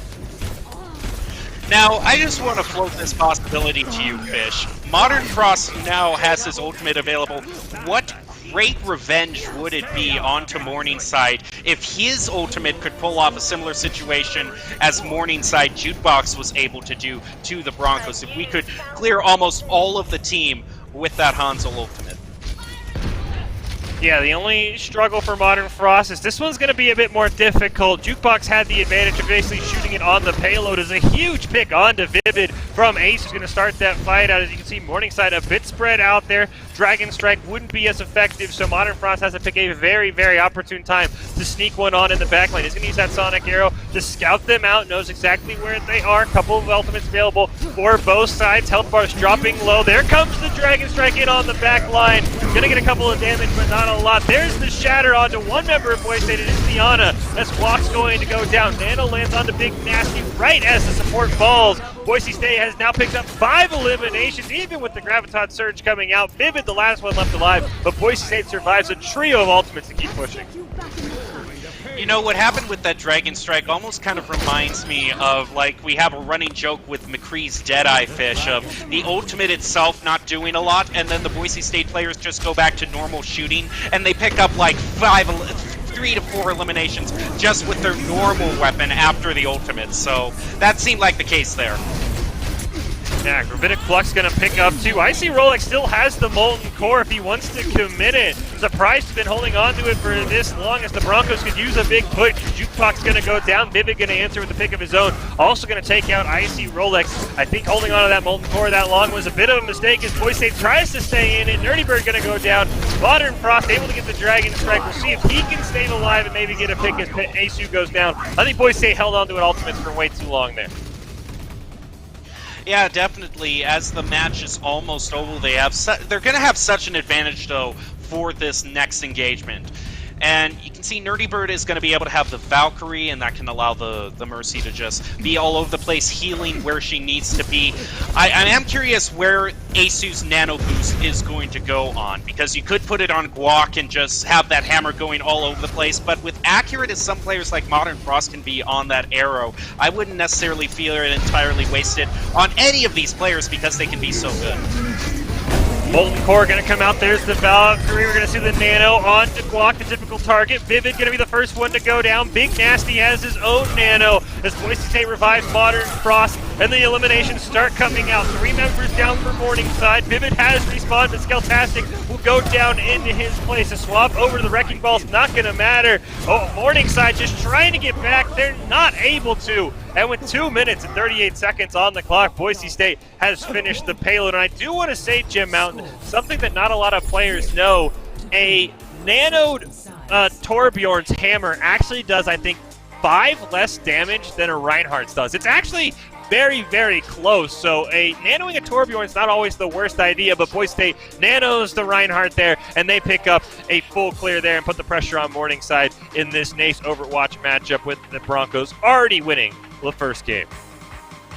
I think for this next match here that we're going to see Morningside now go on offense, I think what we see in this first engagement is really going to be telling, because Boise State was able to plow through everything, get to the first checkpoint with almost no effort whatsoever. Even when the Dragon Strike came through and knocked out 4 on their team, their tanks were so good that Boise State was able to keep the payload being pushed. So if Boise State can get a couple of good engagements here and actually hold Morningside from getting to that first checkpoint for 1 engagement or 2, I think that's going to speak volumes as to how the rest of the match plays out. Yeah, and I'll be curious to see if Vivid sticks on that Ash. He kind of found a home there on it, finally getting a couple of eliminations, sort of settled in after bouncing around in the first couple games. So I do want to see how Morningside wants to bring it out. Looks like for Boise State, the tank line's the same, and the Ana, of course, when she's not banned away, is almost an always played hero there. So we'll see how Boise State wants to follow up the rest of that lineup, as it looks for now similar setup for Morningside. Reinhardt, Zarya. We do see, once again, the Hanzo there as well. Vivid sticking on the Ash, and then the Ana and Mercy coming out. Boise State copying, actually, that, just switching up the tank lineup there. Pengu gonna be snared, but Vivid gonna get the first elimination, really finding a home on that Ash, taking down Modern Frost, but Icy Rolex answers back with a pick on the Skeletastic, now putting a ton of damage on the back line. Cloaklander didn't even know he was there. Jukebox, though, did. He's going to get that elimination. Revive's going to come out onto Icy Rolex. He immediately gets a pick onto Vivid, and this has been a very terrible start for Morningside. They're going to have to fall back. This is exactly what I was talking about, Fish. It only takes 1 or 2, and look at that Slink Dart. That is great. Unfortunately, the anti-nade is going to force ASU to retreat back. But what I'm going to look forward to is if you look at this composition, you've got Guac and CBMX with their ultimates, the Earth Shatter, and the Gravitic Flux. Those are your ultimates that kind of set up the engagement. Then you've got the real damage ultimates from Modern Frost on the Hanzo. So look for those combos to come out of freezing the other team in place and then following that up with another ultimate or attack to just wipe them out. Anthony is going to land onto Guac there. He's going to take a lot of damage. Shield is going to hold. Nano comes out as Bob joins the fight. And Pangy's going to go down. Jukebox, though, going to get a pick on the back line. Trading kills back and forth. 3 members down for Morningside, 2 for Boise State, but the Broncos are out of DPS players. Icy Rolex finally coming back to the fight, switching over to that soldier to try and get back to the point. Vivid going to get another pick onto Nerdy Bird. The Ashes are popping out, and Bob immediately joins the side of the fight for Morningside there. Six Dart going to miss from ASU. Actually, it didn't land, thought it did, but unfortunately Boise State not able to follow it up either way there. Icy Rolex now up in the top there. Valkyrie and Shatter committed. Going to land onto 3. Vivid's going to fall. Skelly-tastic has the Valkyrie available if he wants to use it, holding on to it for now. Icy Rolex trying to do some chip damage in the back line as that payload gets closer, and we're under 2 minutes left for Morningside. Pangy going to go down. Vivid going to get revived with the Valkyrie there, and Boise State now gets another elimination. The Dragon Strike taking out Big Nasty. The Valkyrie not enough. Modern Frost can take down the other tank now. Morningside's DPS and supports can only run for the hills as the Broncos win that one. Sort of seems to be a trend for Boise State's DPS to really like to show off their accuracy, and when you have heroes like the Hanzo, like the Ashe, that even when they're flying through midair, there was an earlier point where the Ashe was flying through midair, she looks down effortlessly to the ground, pixel perfect clicks on the head, and continues as if nothing happened. So that's what makes these sort of matches really fun to watch if we see these long-range DPSs be played to their fullest extent by the Broncos. Yeah, a couple of fights, maybe 2 left here for Morningside. Gravitic Flux going to be committed by CBMX. The Nano going to come out. Jukebox this time not going to get any picks with the Dragon Strike. It's all Boise State. 4 members down. Can Jukebox and Skelly-tastic make it back to their spawn? The answer is no, and Boise State is setting it up for one more fight to take this map. I was in a mindset that if Boise State could hold for maybe 1 or 2 engagements, it would be good, but they might be able to prevent them from getting to the checkpoint entirely. And look at the ultimates. Morningside really doesn't have, actually, looking at the ultimates again, they do have the ultimate advantage here. Boise State only has the Earth Shatter, but Icy Rolex might be able to charge up that Tactical Visor fast enough to really match them in that department. Yeah, Tactical Visor should come up in this fight. Nano's going to start it right onto Big Nasty, and Icy Rolex isn't going to get the chance. He goes down, and Vivid immediately pops Bob. There's a 2-man shatter onto the Reinhardt and the Ana, and there goes 2 members of Morningside. Dragon Strike committed as well, and once again, Morningside has had such bad positional awareness. They're not on the point, even with 4 members alive. They have got to correct that as Boise State wins that map. Once again, just no one there in the middle of a team fight. And I just got to say, with this play of the game with Icy Rolex on the tour, that's just got to maybe sting a little for Jukebox, who had such a great Dragon Strike against the Broncos. And Jukebox is just going to upstage him with his turret and some good old-fashioned head clicking. So a great match for the Broncos there, who only need 1 more victory to wrap this up. You are watching the Broncos versus Morningside College in this Overwatch match for NACE. We are going to be going into the 3rd match, which is going to be Hybrid Fish. So now we can start talking about all the reasons why they shouldn't be. Oh, best of 3, excuse me. So, actually, best of 3, that means it's it. So we don't have to see King's Row at all. So, win-win-win, in my opinion. Yeah, I mean, shout out to NACE for doing it right. You make it best of 3 and you put Kings Row 3rd. Sometimes you don't even have to see the map. So that's how you do it. That's how you get it out of the discussion, is you just prevent us from talking about it. So great job by Boise State taking down Morningside there. Really, really fantastic play all around. I just think Morningside positional awareness probably could have been improved. They lost a couple. I think at least they lost, I know, that last map we saw and the first map on Control in the middle of a team fight with no one contesting the point. So Morningside, just that one little thing to work out, and maybe everything could have gone their way. But excellent defense by Boise State, as we saw on Junkertown, and really just a great play overall by Boise State. Everyone finding their right character, especially Modern Frost on that Sombra in Control, playing it to a T. Yeah, we are going to be seeing the top 5 plays of the game. You know, I don't know if we're going to have any predictions, Fish, because you might have just said what one of those plays is going to be. So I just got to vote. I hope that EMP is one of the top 5 plays of the game. Yeah, I mean, I will say, shout out to Jukebox, though. I really hope that three-man Dragon Strike, as much as it was against Boise State, we love to shout out as many plays as we can. So I'm hoping to see that, but we have a top 5 plays from that match against Morningside. Boise State winning it 2-0 in a best-of-3 series. So we've got some great plays. Let's see which ones they picked out for us. And these are the top 5 plays of the game, brought to you by the Idaho Army National Guard, who invites you to take your critical thinking skills into real time and reach out to them at iGuard Gaming on Twitch. Molten Core going to come out. There's the Valkyrie. We're going to see the Nano on to Glock, the typical target. Vivid going to be the first one to go down. Big Nasty has his own Nano as Boise State revives Modern Frost, and the eliminations start coming out. 3 members down for Morningside. Vivid has respawned, and Skeltastic will go down into his place. A swap over to the Wrecking Ball's not going to matter.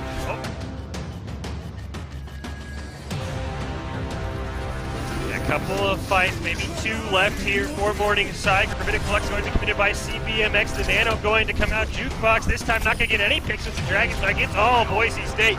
4 members down. Can Jukebox and Skeltastic make it back to their spawn? There's Vivid gets a pick. Bloodblade and Jukebox going to fall. Glock now hit by the anti-and shield, though at full life. Able to keep that one up, and Boise State continues to push with a couple of eliminations. Now, I just want to float this possibility to you, Fish. Modern Frost now has his ultimate available. What great revenge to come out to start this fight. A huge EMP would be fantastic for Boise State. Morningside doesn't know he's there. There it is. 5-man EMP. Health bars going down. Jukebox going to fall. Pengy will fall. Great hack. That's 4. Can Boise State make it 5 on the block? Yes, they can. Boise State, the EMP. And of Paul Vaughn Solcan. He was just one of those players who's graduated now, but he could really just kind of get up in your face with a Reinhardt, with a Winston, and just go ballistic. And CBMX, you played with him, doing a great job. Yeah, 5-man EMP goes out, and it immediately shuts down any hope Morningside had.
Welcome back to this Boise State Esports broadcast. We are moving right along, right into the next Overwatch match versus Marymount University. And Fish, I gotta say, this is one of the things that I like about these new best-of-3 matches, is we can cover 2 matches in the time that it used to take 1, and we have less of a chance of seeing Kings Row as well.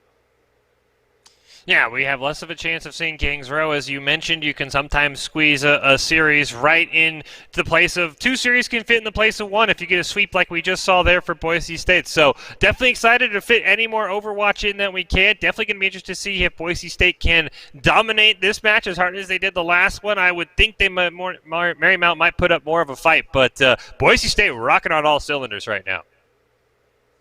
Yeah, they were really great, not only in just their in just their general skills and their general head clicking skills, but they were great in terms of the way that they use their ultimates. They always seem so impactful. The EMPs getting 4 or 5 E-Man EMPs. The Molten Core really struck me. The first time it was used, he used that exactly as it came up, which normally, you want to see them kind of save your ultimate for a great point, but he knew that that was the point to use it because it turned the first engagement around and allowed Boise State to coast that first victory. So it's really been the mix of just the standard fundamentals of having great accuracy and aim, but also using their ultimates to the fullest that's really helped the Broncos excel. Yeah, I mean, using those ultimates also, as we talked about, this is one of the reasons that Blizzard put in these sort of weekly hero bans, is forcing, mainly in solo queue is the idea, but it's fallen down to Overwatch League and the Collegiate Series as well, is forcing these teams to get adaptive. I mean, I have to think with May not being there that she's definitely one of the bans being taken out there. So Boise State did a great job playing the Sombra, the Torbjorn, Ashe, always a good fit in there as well. And with those main DPS gone in, what I would have to be would be Reaper and May. I mean, Boise State found a way to unconventionally get a couple of wins there. So I'd love to see how they handle this. If they bring back the Sombra on control, I'll be really curious to see how the Broncos handle that one. Yeah, it really has been a great thing, this whole hero ban system, to really change up the competitive meta, really show the skill across all sorts of heroes. That's what really always blows me away about these athletes, is when we have these 4 fun matches where they kind of play different roles. The supports play tanks, the DPS plays support, and that kind of stuff. They're just so good at everything, and this hero ban system really kind of allows that. And it really is such kind of a breath of fresh air from the days of GOATs, I'll just say that. Yeah, and I will say the only thing that I currently have an issue with is that the support ban, if it's not Ana, kind of feels meaningless. I mean, Ana's just so played right now that even with Lucio being banned away, teams don't really feel it. I mean, they banned away Briggs sometime, which is a weird ban because she's never played. So that's the only issue I have right now. I think the DPS one's really fun because a lot of DPS are played. Sometimes when you ban away Sombra, you take away the scouting tool. But I will say the support ban, it almost has to be 100% Ana. They may even have to add in Ana +1 support in the coming weeks because right now Ana is just play until she's banned. Don't play her that week, play her again. So that's the one thing I have to take issue with is maybe the supports need some balancing. Yeah, that is a great point, in that this ban system really doesn't go that far if you have a situation where one hero in particular is really the only meta pick. It'd be like the equivalent in Hearthstone if Blizzard just said there were no Shaman decks this week. I mean, really, what's that going to do to the overall meta? Players are just going to shrug their shoulders and go, okay.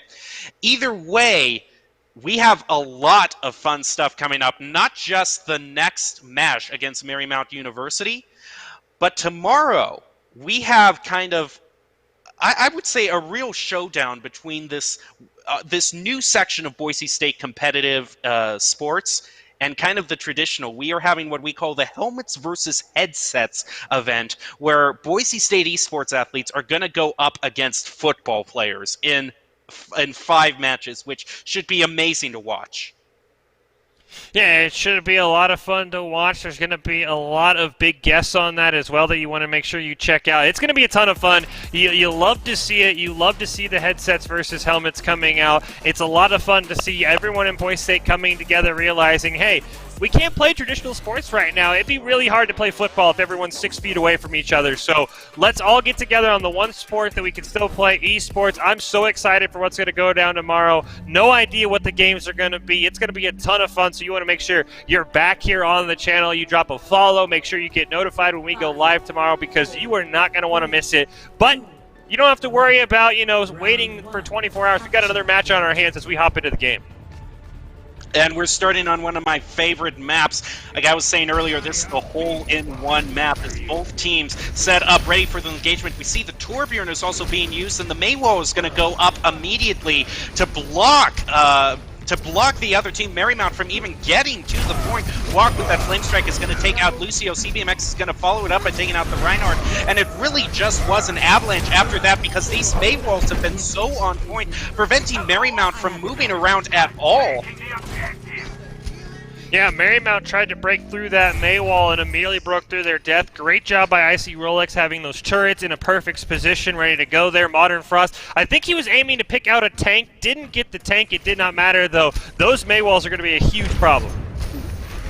Now here comes Reinhardt passing off. The Maywall comes up right again, peeling off the Reinhardt. Now that Reinhardt is a very crucial win condition. Walk is going to be able to take out Lucio, and there goes the Reinhardt for Marymount. And once that win condition is fulfilled, it is just an avalanche right after that. I see Rolex with the Torbjorn turret. You know, aiming really is overrated when you have a turret to pick up those 2 eliminations for you.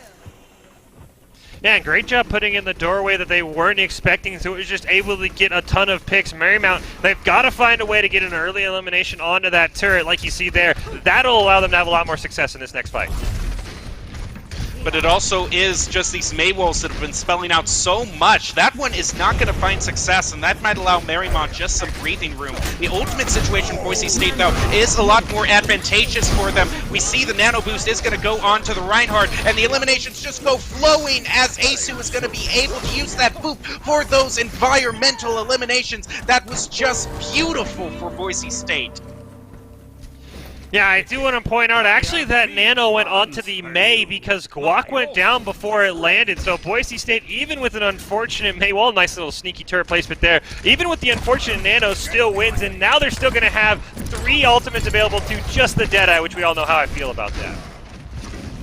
Well, we will see what happens if that Deadeye can turn this around. The Blitz is going to come out, freeze Marymount's supports all around, but unfortunately Aceu is going to be picked off. And Boise State isn't going to make that matter much as they take out the 2 tanks of Marymount. And Guac and CBMX still have their ultimates, which Guac is going to use to shatter right away. Unfortunately, CBMX is booped off the edge by Marymount, but with Guac doing great work with that Earth Shatter, and now Nerdy Bird just picking off Nerdy Bird and Aceu, the 2 supports just teaming off to pick off that McCree. That is going to be a win that Boise State can be proud of. Yeah, I will say it wasn't the cleanest fights at times for Boise State. They lost a member here or there. Those Maywalls weren't the greatest. Usually the point of the Maywall, try and catch the Reinhardt on the wrong side and absolutely annihilate him while he's trying to get back to his team because, of course, he can't swing at the Maywall because then he's putting his shield down. So I'm going to say Boise State, actually, with a ton of improvement they could put out in this next match, which has to be so scary for Marymount because those Maywalls get perfected. Boise State doesn't lose members at weird times and have a very awful Nano onto a May without an ultimate. They're just going to absolutely run through them. So Marymount definitely got to be prepared because that wasn't Boise State's A game, and they still wiped the floor with them. You can see Doc's keys to the game right there. Get more value over time, prioritize targets, break shields pre-fight, never take a fair fight. Doc's keys to the game brought to you by Boise State University. You can go to boisestate.edu to find out all sorts of information how you can mix your major with internships, hands-on research, work opportunities, and more. And now we can see CBMX on this. Winston is going to go right onto Marymount, and a great silence onto Surler there led to that early pick, and Boise State is going to use that. Aceu now taking out the enemy Lucio with 2 of the supports down for Marymount. It's just going to be a continue of a cavalcade of Boise State eliminations, taking out the Junkrat, and then the Winston. Boise State quite comfortably taking that point on that first engagement. Yeah, 4-man anti-nade landing there from Nerdy Bird turned everything there for Boise State. Let's see if Modern Frost can get a nice stealth here, build up that EMP, set up another huge one, maybe even hack that health pack, but he's going to be a pain for Marymount. Translocating. And Modern Frost really on this Sombra can be so sneaky and amazing on the EMPs. Boise State with no ultimates available to either team right now. Unfortunately, I see Rolex look like fell off the edge right now, putting Boise State at a disadvantage. But don't tell that to Marymount, who is taking out CBMX and Aceu right off the bat. That Torbjorn falling off the edge might have been very costly to Boise State, as Marymount is going to use that to leverage into taking that point off that contest. Yeah, that was just unfortunate for IC Rolex. Falling off the edge just absolutely ruined anything for Boise State. Modern Frost nearly has that EMP Primal Rage available as well. The Riptire, though, something Boise State has to watch out for. That can turn a fight immediately. Sound Barrier and the Blade both up as well, as we're going to see Modern Frost set up for an EMP. And that EMP is going to go on to Marymount left and right, at least a 4-man EMP that I saw there. I see Rolex and CBMX are going to follow that up with the Primal Rage, able to take out the Lucio. CBMX rushes into the 2 remaining members of Marymount, taking out the Genji and the other Winston. My goodness. Yeah, that all started with Modern Frost's huge EMP. Only thing Boise State has to worry about now is Marymount is going to have everything in the kitchen sink. 6 ultimates available. Boise State does have the Nano, the Sound Barrier, and a Minefield available, as well as the Molten Core. But how Marymount uses these ultimates is going to determine who wins this next fight. Next engagement coming through here, 70% charge right now. Raynor gets hacked, and that almost leads to elimination, but he is able to survive. The Nano Boost comes out as well as the Minefield. Marymount is going to get eliminated right off the bat by CBMX. You cannot stop this man with that Nano Boost being used to its full potential, allowing Marymount to just get plowed down, and that Diva Mech now also going down. That is going to be very crucial in getting a bit of a stagger onto Marymount. Couple of unfortunate plays there. Guac suicides. Icy Rolex committing the Molten Core very randomly, as it looks like Marymount wants to take another fight very quickly here. Next fight is going to be coming out. Here comes the Genji Blade, but it's going to be immediately hacked, and Genji is going to go down. Junkrat is also hacked, and he is going to be eliminated as well. The Diva Bomb does come out as a last-ditch effort. It is going to take out 2 on Boise State. Marymount might not be out of this. The Primal Rage is being used by CBMX for that extra survivability. Marymount is +1 thus far in this engagement, but Boise State is up to 99% ultimate charge, and now the Primal Rage is going to also be used by Marymount. No eliminations thus far as both teams reset, taking this point. Boise State just needs to get this good. Just needs to get a few picks here and there, but that is not going to come out as the Reaper is able to take out the Doofus. Boise State answers that back by taking out the Ana. It is 5 versus 5. Sleipnir goes on to the Winston. Makana is very low on health, almost eliminated. Boise State is even right now in this engagement. It is going back and forth. Walk able to get the Genji. The anti-nade does go on to 2 members of Marymount. Ult's available for Nerdy Bird and Walk. And Minefield does go down. Maybe that will tip it out. He is available for the Lucio that is going to be used by Marymount. Ultimates are flying everywhere. The Diva Mech does get eliminated for Marymount. Icy Rolex is now going to be able to feed damage onto Marymount along with the Nerdy Bird taking out the Reaper. Plus the Minefield finally gets some dividend, pushing Boise State to +2. The hack going on to the Lucio, plus the anti-nade. He is in big trouble. Boise State is up 4, and finally it goes in favor for them. I'm going to have to say, even with Boise State winning, there's going to be a lot of talk here. This was a terrible fight for Boise State. They played this like a stall, like they were the ones trying to stall this out, as we see Asu with the play of the game.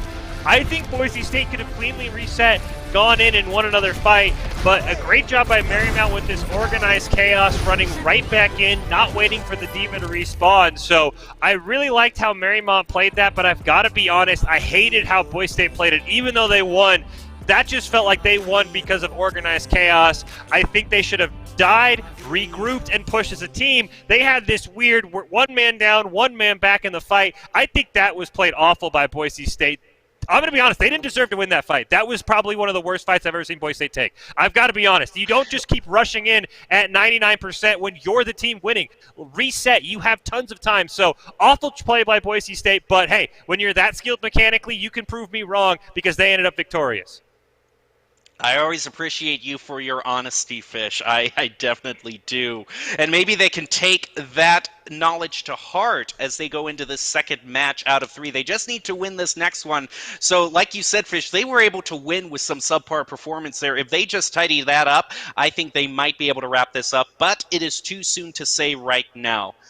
We do have another mention of the Lonely Arena that we see in front of us right now, just waiting for all these health concerns to be alleviated before we can move back. We can see the hand sanitizer is getting the top score for the arcade cabinet. Hand sanitizer that has not just been able to run the streams by itself from the control panel, but be able, the real hero that we need for these trying times. He actually beat your score on the arcade cabinet, Fish. Yeah, we're going to have a throwdown, me and the hand sanitizer bottle. I'm upset. Obviously, I don't want to violate any sort of social distancing laws, so of course I haven't put myself into the arena, even if I maybe could allow myself in at midnight when nobody's there. And the hand sanitizer bottle, he's been so clutch. He's been such a hero to the stream, and he breaks all my high. We're going to throw down. We're going to throw down if he's breaking all my high scores. I mean, I'm just saying, we might have to get a new hand sanitizer bottle because, it's going to come to blows if he's breaking all my high scores. Let's go. I'm ready. I'm going to be first thing in. Usually I show up to the arena. I'm like, all right, let's cast. It's going to be, all right, I'm setting these high scores, Gem Mountain. You're covering me in whatever game we're playing because I'm beating all these high scores so that not even the hand sanitizer bottle plus anyone else assisting him can break them. It's going down next time I'm allowed in. I feel like I'm caught between a rock and a hard place here with these two rivals to the left and right and me. It'll certainly be a match for the ages when that does happen. We saw someone in Twitch chat when you were doing your little rant there, Fish, saying you must not like Boise very much. I gotta say, he does like Boise. It's more of a thing of tough love from Fish because he is honest to a fault. Yeah, there's nothing gained from being a homer. Sometimes you've got to be brutally honest. And, I didn't like what Boise did there, but they won. So I'll be quiet. And as you see, Doc's keys to the games, get more value over time, prioritize targets, break the shields pre-fight, and never take a fair fight. The May wall plays huge into that. You can break the Rhine shield, and then you can take him out, and then you're in a 6v5. So those are going to be key if they run it back with the May, but we've already seen them successful on Junkertown. So I'd love to see how they're going to play this one. Yeah, Boise State in the last performance was able to make it 3-0, not even allowing Morningside College to even get to the first checkpoint. So it'll be interesting to see if they can match that. What are you going to be looking for in terms of comps on this map, Fish? I'd love to see maybe a Pharmacy comp come out. If not, I'd love to see the Hanzo or the Ash. We've seen those played very, very well. Or if you're not going to run that, something very, very brawly with the maybe a Wrecking Ball Diva or another Monkey as well. That is going to be something I want to keep an eye out for. Well, Morningside College is going to be going on to that point, and a great pick off there from the Widowmaker on Modern Frost is going to be able to take out that Mercy.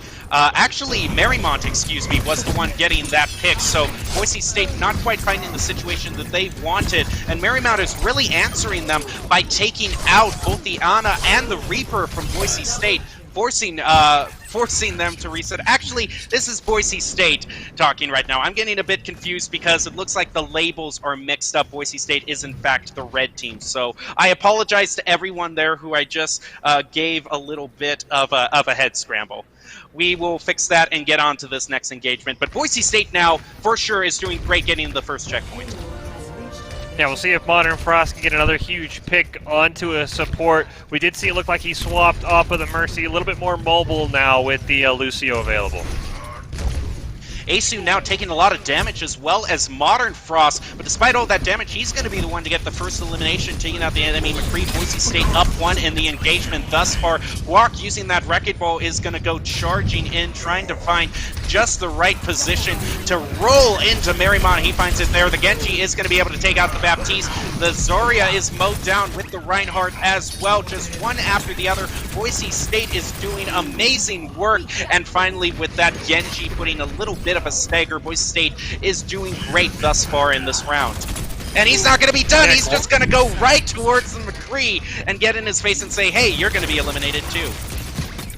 Yeah, Guac says, I don't care about the payload. He'll keep putting the pressure on. I'll be curious to see how Boise State wants to handle this Widowmaker. She loses a lot of value in this sort of tight corridors where the angles aren't as good. So I'll be able to see how they want to do that as the rally comes out. Guac now has the minefield available to him. The rally is fought by Asu. Going to give Boise State a little bit of extra survivability. Marymount doesn't have anything available to them right now. The Genji Blade is being able to be used by Boise State. The Diva is going to be able to eliminate the Reinhardt. The Nano Blade is going to be used. The combo is available to Boise State. But with the job that the Genji is doing right now, taking out the Baptiste, he might not need it just yet. They might be saving that for the final engagement. And the Diva is going to be taking out two in a double elimination onto the Zarya and the McCree as well. Boise State has so much to be proud of with how they have been performing. Is there anything that you're seeing, Fish, that they could do better there? Because I'm just looking at the elimination feed. Yeah, I mean, I definitely think they have their own blade available, but I see Rolex going to pop his. We'll see if he can finish this off right now.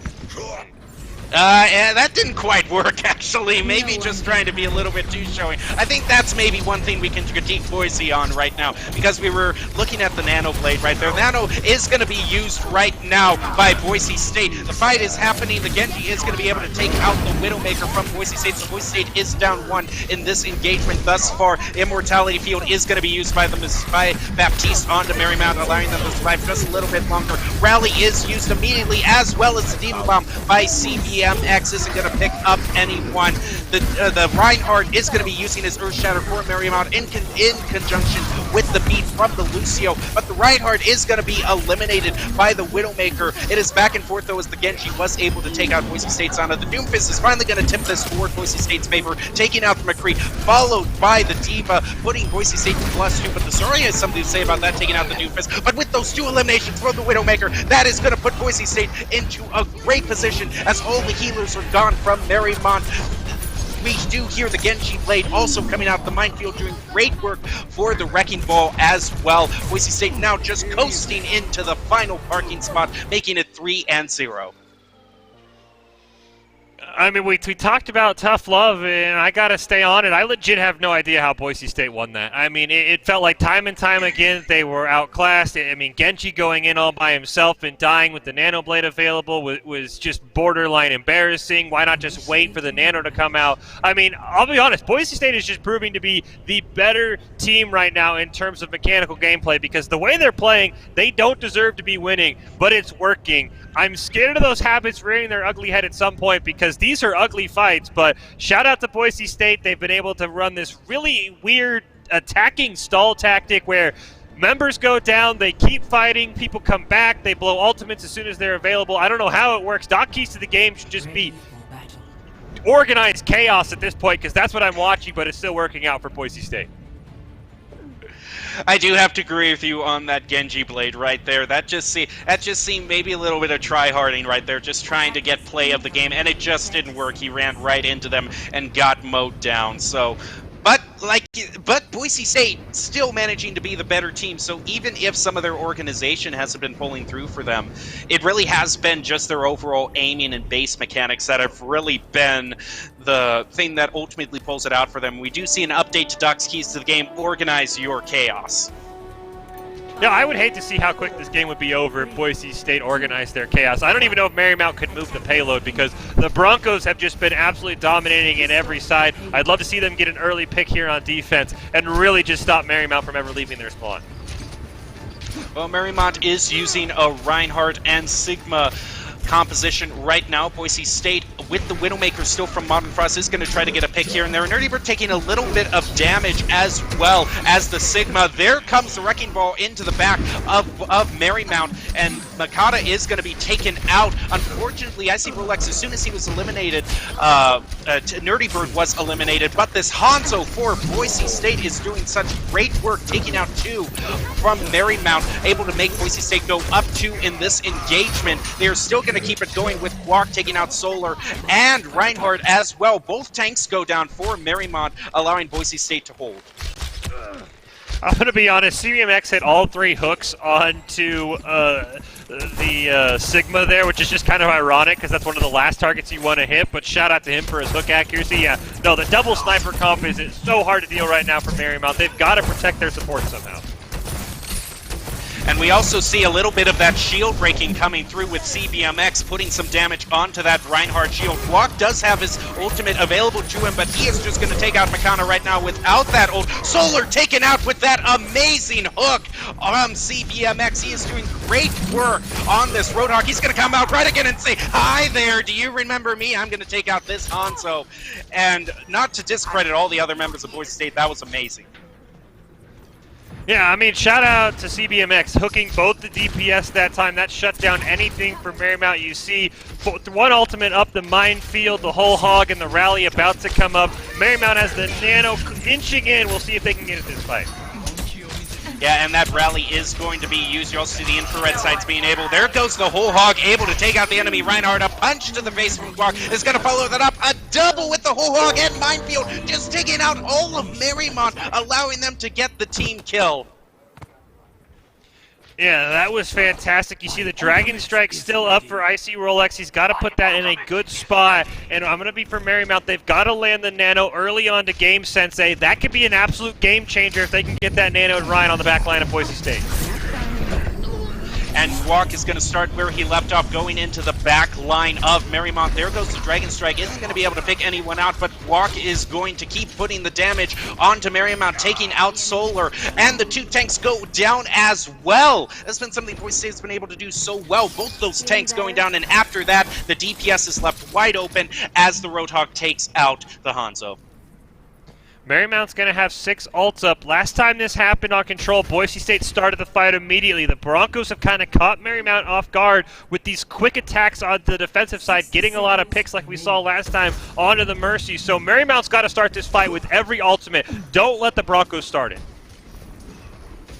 Yeah, Game Sensei also taking a bit of damage, as well as the Mercy. Maybe before she can use her ultimate there, she does the Valkyrie. There goes the Gravitic Flux as well, but she is eliminated as soon as she uses the Gravitic Flux, is able to take out one of Boise State. They are able to take down, they are down one of this engagement. There are no snipers, but these ultimates are going to allow Marymount to overall take the advantage, being down 3. That Flame Strike picking up Nerdy Bird and Asu, both supports down for Boise State, but it took 6 ultimates for Marymount to do that. Yeah, we saw the Nano Blade come out. Didn't get a kill, but did a really good job. As see Modern Frost maybe on the back line setting up something, but for Boise State, they've got the whole hog and the minefield available. They drop those, they should win this. But the pick onto Icy Rolex could prove crucial. Modern Frost comes and gets anti-nated, but he is able to take out the Ana. The Reinhardt pokes his head around trying to take him down. The Mercy is eliminated by Guac and CBMX. Now CBMX is using his Bullhawk, and because there are no healers, the rally is just going to compound the healing problem that Marymount has, allowing Boise State to take the point and put a bow on this flawless victory. Well, I should say flawless in terms of statistics. I know Fish isn't going to exactly say it's flawless. No, I would definitely see, as we say, the play of the game here. Boise State corrected all of the issues there on defense. The only fight they lost was a 6th ultimate drop by the side of Marymount, just to be able to push the payload around a corner. No, Boise State played fantastically. The chaos was completely organized. They were the aggressor, even on defense. Boise State finished that map out perfectly. I loved how they played that. I love how they handled the comp. So great job by Boise State there. I mean, really, Marymount was not ready for them to be really playing the defensive role. Boise State started almost every fight, and that's why they won all of them except one, when it took 5 check marks to stop them. And even when Marymount used their 6 ultimates, Boise State was able to get like 2 or 3 picks, so just showed kind of the imbalance there. As we move on to wrap up this match, we are going to be going into player of the game and the top 5 plays. Do you have any predictions, Fish, for the top player of the game? Yeah, you know, I think we just saw it there with the Wrecking Ball, potentially. I think one of the tanks, either Guac or CBMX, definitely going to get it. I know there was a big whole hog we saw. There was a couple of Gravitic Fluxes that we saw as well. I would have to say it's got to be one of the tanks for Boise State. I think they definitely put in the work today. Yeah, the tanks were amazing for Boise State. I remember... I think when you were calling one of the engagements, you said Boise State has no DPSs left, and I was thinking their tanks are functioning as DPSs because they're just doing that much damage. And that hog, just with those hooks, one after the other, just flawlessly really helped Boise State. So I would say I would do CBMX or Guac with the 2 tanks, just with the great gameplay we saw from them. Yeah, I mean, Roadhog hit 5 straight hooks, which is hit 5 straight hooks, which is absolutely insane. I mean, that was just phenomenal play by him. And CBMX, as we talked about, one of the tanks going to pick it up for Boise State. I mean, their play was phenomenal. As you mentioned a couple times, even without DPS, they absolutely filled in that void and just did a fantastic job. You can see a couple times here when the Maywall did work in that first match, CBMX was able to really capitalize on that. But I really think, you know, the true plays that we're going to see here that really convey why CBMX earned this are going to be in Junkertown, not Oasis, because at least finally in that last defensive match, they really pulled it all together and ironed out all the criticisms you had. I mean, I really did like his Winston play with that dive, trying to get on the back line there, as you see there, picking up a triple kill. And that was really the story of the map, is Boise State was just the aggressor. They absolutely took it to Marymount. I mean, you see Marymount had 6 ults available going into this fight. Boise State only had 2. And Boise State just immediately jumped on him and said, how fast can you hit your Q keys? And the answer was not fast enough. So I love the attacking role Boise State played in this. I love how even in the chaos, they found a way to become victorious and really clean it all up and play an absolutely flawless defensive effort at the very end here on Junkertown that I'm sure we'll see some highlights from. But great job by Boise State all around it. As we mentioned, CBMX doing a great job as a tank, just absolutely bullying that Marymount front line. You know, he was really, as a tank, CBMX was kind of divey at points with that Wrecking Ball being everywhere. But this is what we wanted to talk about. All of these hooks, the 5 straight hooks landing. What amazing accuracy. You know, I was a bit critical on him landing them onto Sigma, but I'll be honest, the amount it takes to not hit the Reinhardt shield is absolutely insane. I would have just hit the Reinhardt shield 5 times and been flamed in the chat by my team. So even though he hit the Sig, the ability to dodge that Reinhardt shield is absolutely incredible. He also had a giant whole hog that we didn't get to see, that we might see in the top 5 plays, because he was all over the place. I mean, like I said, it's tough love for me in Boise State. They found a way to win it. On defense, they shored up everything. They only lost 1 fight, and it was a fight they probably had no chance at winning when 6 ultimates were thrown at them. So huge shout-out to Boise State for winning that match 2-0. Well, you gave their critique, and they ultimately improved. So that's kind of the final takeaway that I would give for that. Now we are going to be closing this out with the top 5 plays of the game. As we do, that is going to be it for tonight. But tonight may be ending, but tomorrow is something you're definitely going to want to tune in, because once again, it is going to be the helmets versus the headsets match. Boise State football players going up against Boise State esports players, Fish. And I don't want to predict anything. I don't know how the football players are, but based on some of the plays that we saw tonight, they're going to have their work cut out for them. Yeah, I don't think the football team would stand much of a chance if we run an Overwatch League or Rocket League, but I've known a couple athletes in my time, and trust me, they're bigger gamers than you might think. They have some free time when the season's down, and sometimes they just don't want to think about football, so they might surprise you. I'll be really excited to see what the 5 games they're going to play are.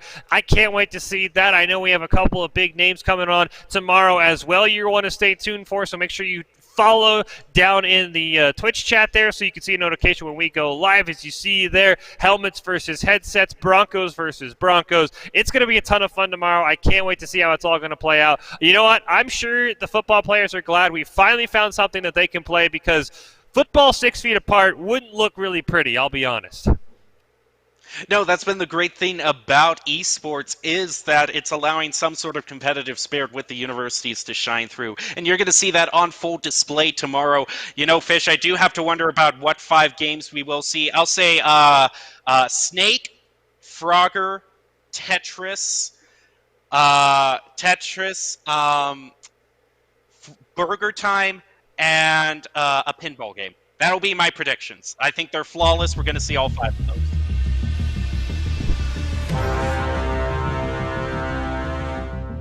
The whole hog and the rally about to come up. Marymount has the Nano inching in. We'll see if they can get into this fight. Yeah, and that rally is going to be used. You also see the infrared sights being able. There goes the whole hog, able to take out the enemy. Reinhardt, a punch to the face from Quark is going to follow that up. A double with the whole hog and Minefield, just taking out all of Marymount, allowing up as well. We're going to see Modern Frost set up for an EMP.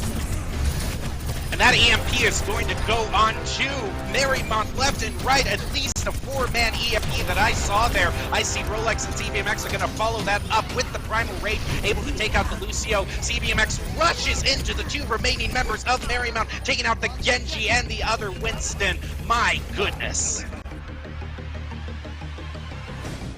Those Maywalls are going to be a huge problem. Now here comes Reinhardt passing out. The Maywall comes up right again, peeling off the Reinhardt. Now that Reinhardt is a very crucial win condition. Walk is going to be able to take out Lucio, and there goes the Reinhardt for Marymount. And once that win condition is fulfilled, it is just an avalanche right after that. I see Rolex with the Torbjorn turret. onto Icy. Rolex could prove crucial. Modern Frost comes and gets anti-nated, but he is able to take out the Ana. The Reinhardt pokes his head around trying to take him down. The Mercy is eliminated by Quark and CBMX. Now, CBMX is using his Bullhawk, and because there are no healers, the rally is just going to compound the healing problem that Marymount has.